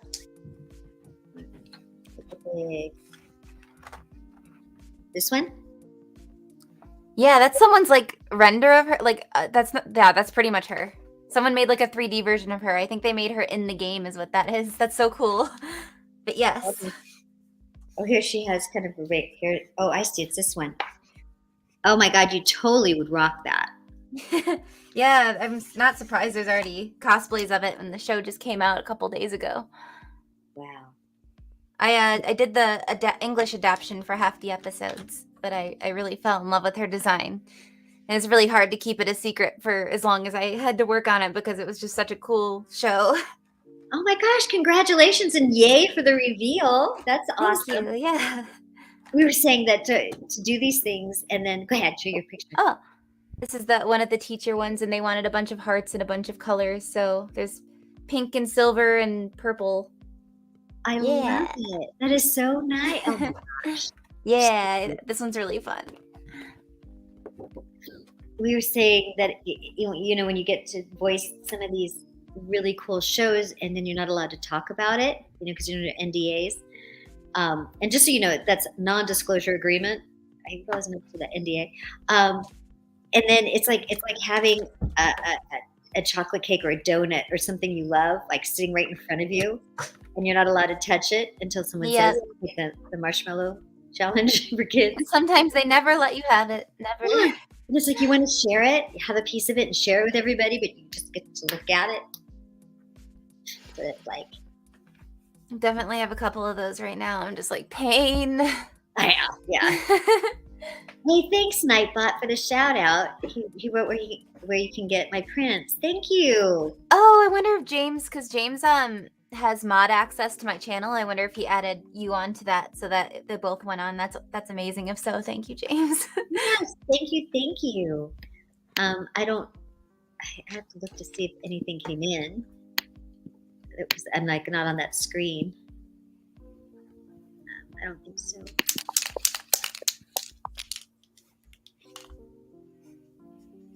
Because I don't want to miss it if somebody actually does. Wouldn't that be sad? Everyone does all these nice things and I just ignore it. Oops. I've actually heard there are NDAs that are so strict that even 10 years after an anime video game was released, we don't know who voiced a particular character, mainly due to union issues and pseudonyms and such. I haven't heard that. Yeah, it's less of an NDA issue and more like if it's non-union, people don't technically have to announce that they're in it. So that happens, and then usually their castmates want to protect them in those cases. Yeah, Bleach back in the day was not union, and we were all at risk, and so we had synonyms, and nobody talked about it. Also, there wasn't this community either, and there was couldn't even find it to watch it at the time. And so it was all secret that we did these. And then somebody gave out all of our pseudonyms and who we were. And it was all over IMDb and all over everything. And that's not cool. Nope. I tried to pull it off of IMDb for a while because I didn't want to get, in trouble with the union because that's like a big deal. And IMDb is like, prove it's not you. There's actually... You get on my IMDb, it has Chloe from Marvel. I did not voice Chloe from Marvel. And whoever voiced Chloe needs the credit because she did several episodes. And I don't know who did it because they have it under mine. And I've told IMDb repeatedly, this is not me. Give it to the actress who did it. Prove it's not you. Like, I can have you talk to the company that recorded it, who have actually said, no, that's not you. Yeah, I've had people stand projects think that they've never asked me to be in, or that they asked and I said no to. They just put me in it anyway on IMDb, and I'm like, I never agreed to be in this, but it's there and I can't take it off. I call them the resume Nazis or the credit Nazis. They need to put control. But don't get me started. That's negative. Fair. Yeah. IMDb used to be unreliable because it was also like Wikipedia, and where anyone can edit it. So yes and no. IMDb is still unreliable because obviously we're just saying that IMDb is not accurate, and we can't. Even when I paid for Pro, I couldn't. Edit my own page, and it's my page. So IMDb is not that accurate. And I used to be on Wikipedia. You could Google and I would come up. My kids were like, oh my gosh, Mom, you're on Wikipedia. And they pulled me off. So there you go. Neither are perfect. Question for Kaylee Mills. Can you do your character on Bad Luck Jack? Oh, I haven't been asked that before. I mean, I guess I could, but there, that's it. I'm like, wow, that's a little I have finished my liquid. Do you mind if I pop in the kitchen and I go get some more water? I'll be right back. Yeah, please do. Be right back, guys. Look at my chair.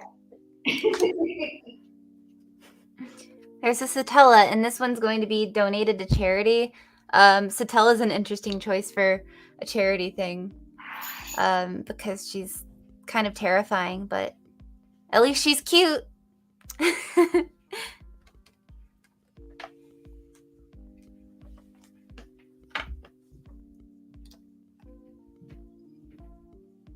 All right. We do have a Fiefs now. So at Trader Joe's, I bought this Honeycrisp apple candle. Oh my gosh, my house, like, I just walked past the candle. I had it on earlier, and I just walked past it, and it smells like, an apple orchard. It makes me so happy. It's so nice. Yeah. And I was thinking it'd be so fun to put like candles and just do your whole stream of candles. Yeah, just turn the lights down, just chill. Yeah. I could even keep this background on. You could just see the candles. It'd be very cool. Yeah. Cool.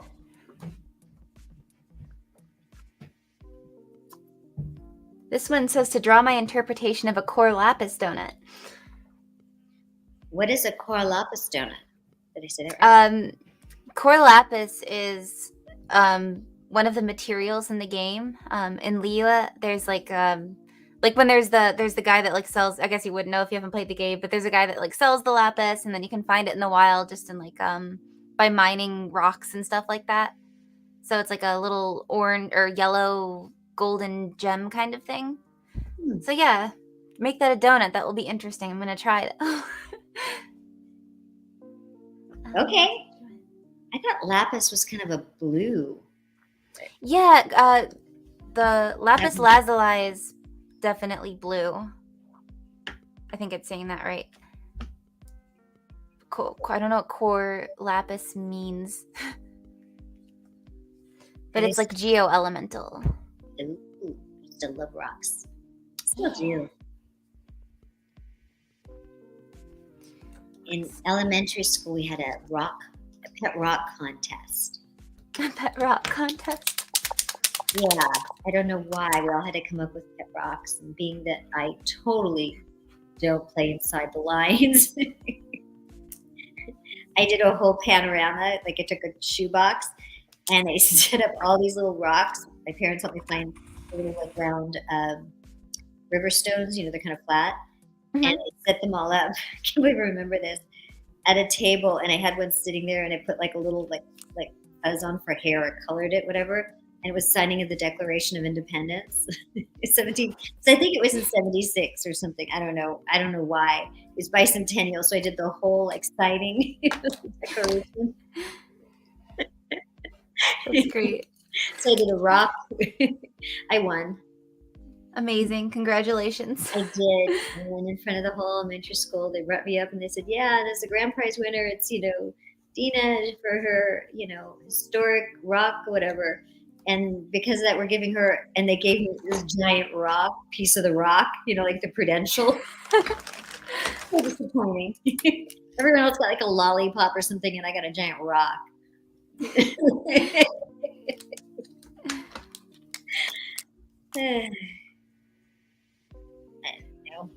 Weird. I have crazy childhood stories, like just not crazy bad, just silly. Do you have any like funny stories from elementary school? I should ask you. No, I'm just trying to think. I'm sure they'll come up as we talk. I know I liked rocks a lot too, and we were doing like a geology course in elementary school. And so I just started going around my neighborhood with a hammer and smashing rocks. So that was my thing.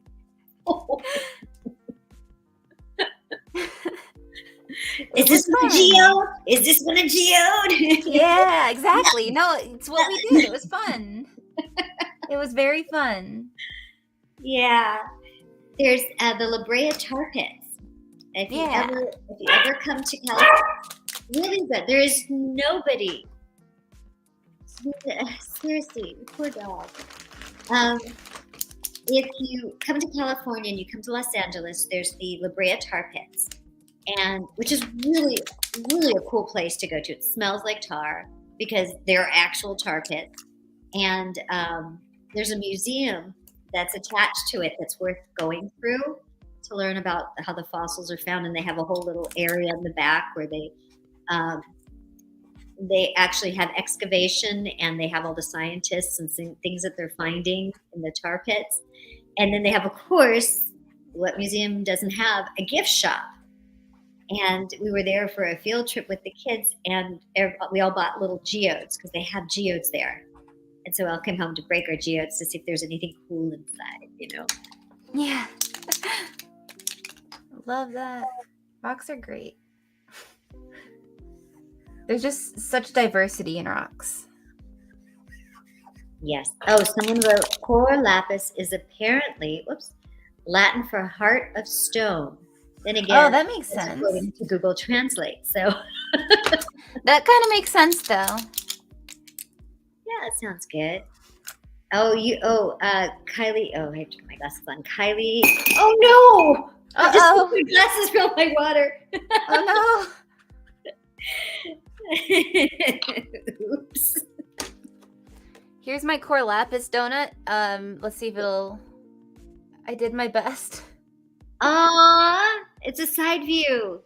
Yeah, it's like kind of the front, but like the top, because it looks like a core lapis, and then it's got like frosting, but that's very hard to draw with paint markers. Excellent. I love the attempt. It was very well done. I did my best attempt. Whoever that was to is very lucky. They got an original. I think he's in the chat, so hopefully he enjoyed it. Thank you. I'm getting your other one now. Kyle Sinvale said, I used to bring a hammer and crack open rocks as a kid when we'd go visit an old gold mine. Wow. Found a ton of fool's gold and a tiny bit of the real stuff. Shut the front door. Did you? You don't really get to find the real stuff. Fool's gold's cool too, though. I like the way that it looks. It's like little chunkies. I think it's like ironite or something. I forget what it's called, but it has its own name. They're not rocks, Marie. They're minerals. Oh, which is the mineral? I don't know. LOL, there's literally a sci-fi TV series that focuses on the La Brea Tar Pits. Yes. Well, actually, no, it's not a very good series. I shouldn't say anything. Something to be on watching. There is a movie I made my kids watch. It's a couple, maybe it's 15, 20 years old, called La Brea Tar Pits or whatever, where there's an earthquake in Los Angeles, and then the tar pits like bubble over, and it's this whole like towering inferno airplane in one of those disaster movies. And they have to drive over the hot tar. Oh, that's cool. And it's so bad, but and like you guys have to watch these. They're classics. It's an old movie. I'm trying to see if wait. I can't imagine watching that as a kid, like growing up here and being like, is that happening? Like, we were just there last week. Right. That's why, I made them watch it because it's like, and so it was great for us because they could go, oh, yeah, we've been there. Oh, we've been there. Oh, my gosh, that's not what the street look, like it's on the street, so you recognize it. I mean, I'm sure a lot of people have been around where filming has happened and then you see it and you're like, oh my gosh, I totally recognize this. It's kind of fun. I have liked that about living in LA because I'll actually like see things in shows and movies and be like, oh, that's where that was. No one really films in the middle of nowhere in Michigan unless they need a really boring background a lot of the time. Well, I don't know. I guess that a lot happens in Michigan, but there's so much happening outside of LA because we don't get tax breaks. Plugging my computer in. There used to be a big film scene in Michigan because of the tax break thing, but one of the governors kind of shut that down a few years ago. So kind of shut down the film industry being as big as it could be. Like there still is a presence. It's just not what it was. That's a shame. Yeah. Yeah, because it does cause problems when they have to shut down streets and areas. And everyone has to deal with it, but it is fun. I was actually in Budapest, and I went to see Sideways, in the movie Sideways, and it takes place in the San Ynez Valley in Solvang.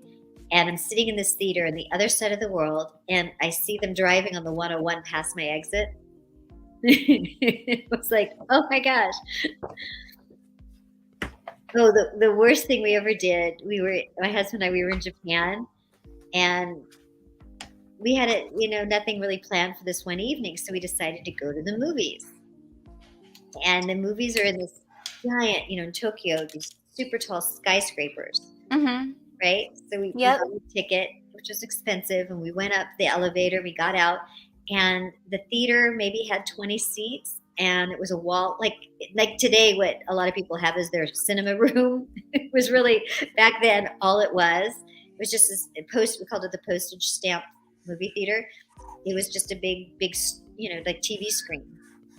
And we were in these big, like, airplane seats, maybe 20. And that was the whole little theater.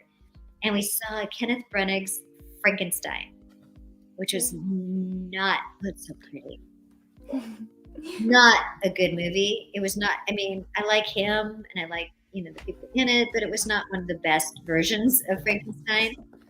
And it was in English with all the Japanese subtitles we had to try. And we were so bored that we decided to just laugh randomly because obviously we understood the English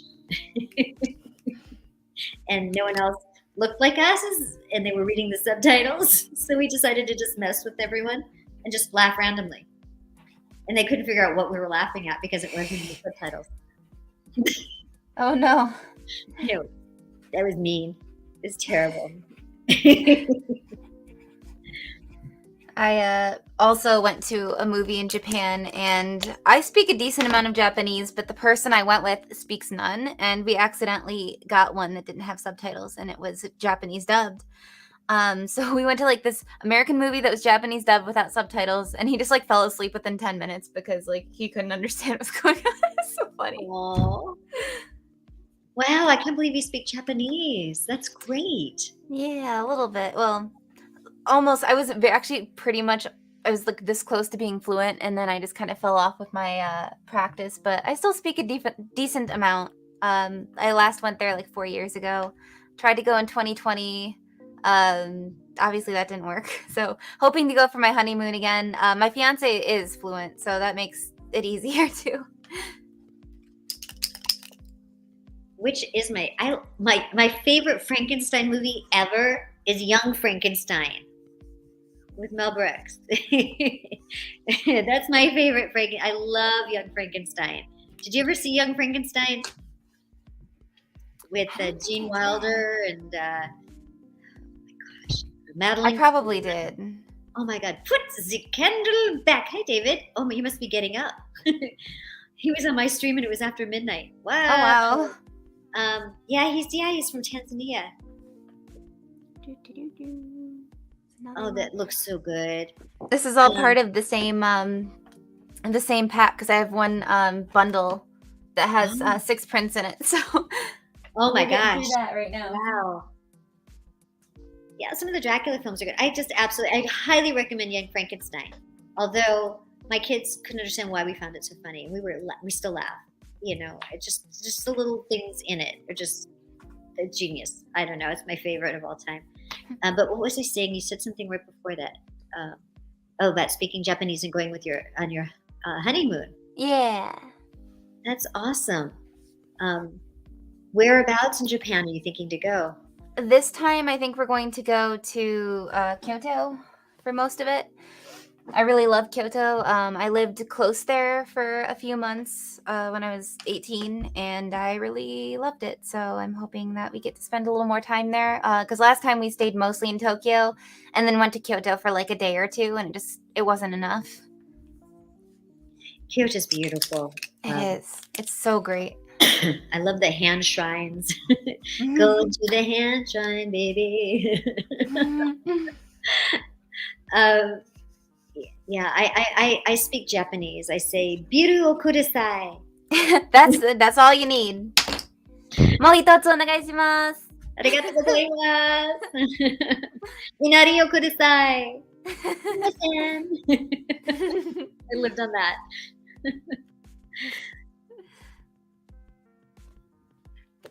One more. Getting through them. There you are. How many more do you have left? Oh my gosh. I will let you go soon because we're not going to get through all of them. But I'm trying to get through my VIP orders, and then I think I have 25 total left. So I'm probably going to sign. I'll switch to my channel after this so I don't keep you, and then I'll probably sign till 6:30 or so, and then do the leftovers tomorrow. It sounds perfect. I think I might have to sign off. I'm hungry. Yeah, please eat. Please eat. I kind of screamed through my lunch, and then I kind of ate a quick bite and hopped on here. So I'm like going, no, my stomach's going, feed me. I feel like the plant from A Little Shop of Horrors, Audrey. Oh, yeah. Feed me. Seymour is the greatest. But I'm dating a semi-sadist. Oh, that's so cute. I got a black eye. Am I on? Oh, So cute. That's all I know. But I love that character from Little Shop of Horrors. That's what it's called, Little Shop of Horrors. Little Shop of Horrors. Well, I want to wish you lots of luck. Thank you, everyone, for joining us. And Kaylee, it was just so much fun hanging with you. Yeah, you too. Thank you for sticking around for way longer than you needed to. I'm so sorry. I didn't even realize we were past 5 because I was having so much fun talking. Me too. Yeah, please go enjoy. My alarm hadn't gone off. Yeah. Yeah, but thanks for hanging out, and please go enjoy your dinner. I will, and we'll meet one day. We'll Anita Gelato. Yeah, sounds good to me. Let's do it. Everyone. Oh, I don't have. Bye. How do I stop? I don't know. I think. Oh, wait. Leave studio. There it is. Okay. Bye, everyone. Bye, Kaylee. Bye. Okay.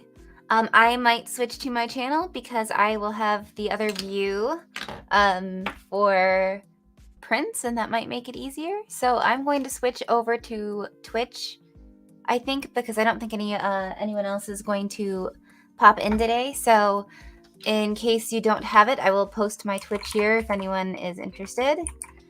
And I will stop this and then start again on my other channel, unless you're already in Twitch, because a lot of you are probably already on Twitch. But yeah, thank you so much for stopping by to hang out with us, and I will see you on the flip side, or another time, or never again if you hate me. Bye. Just kidding. Thank you.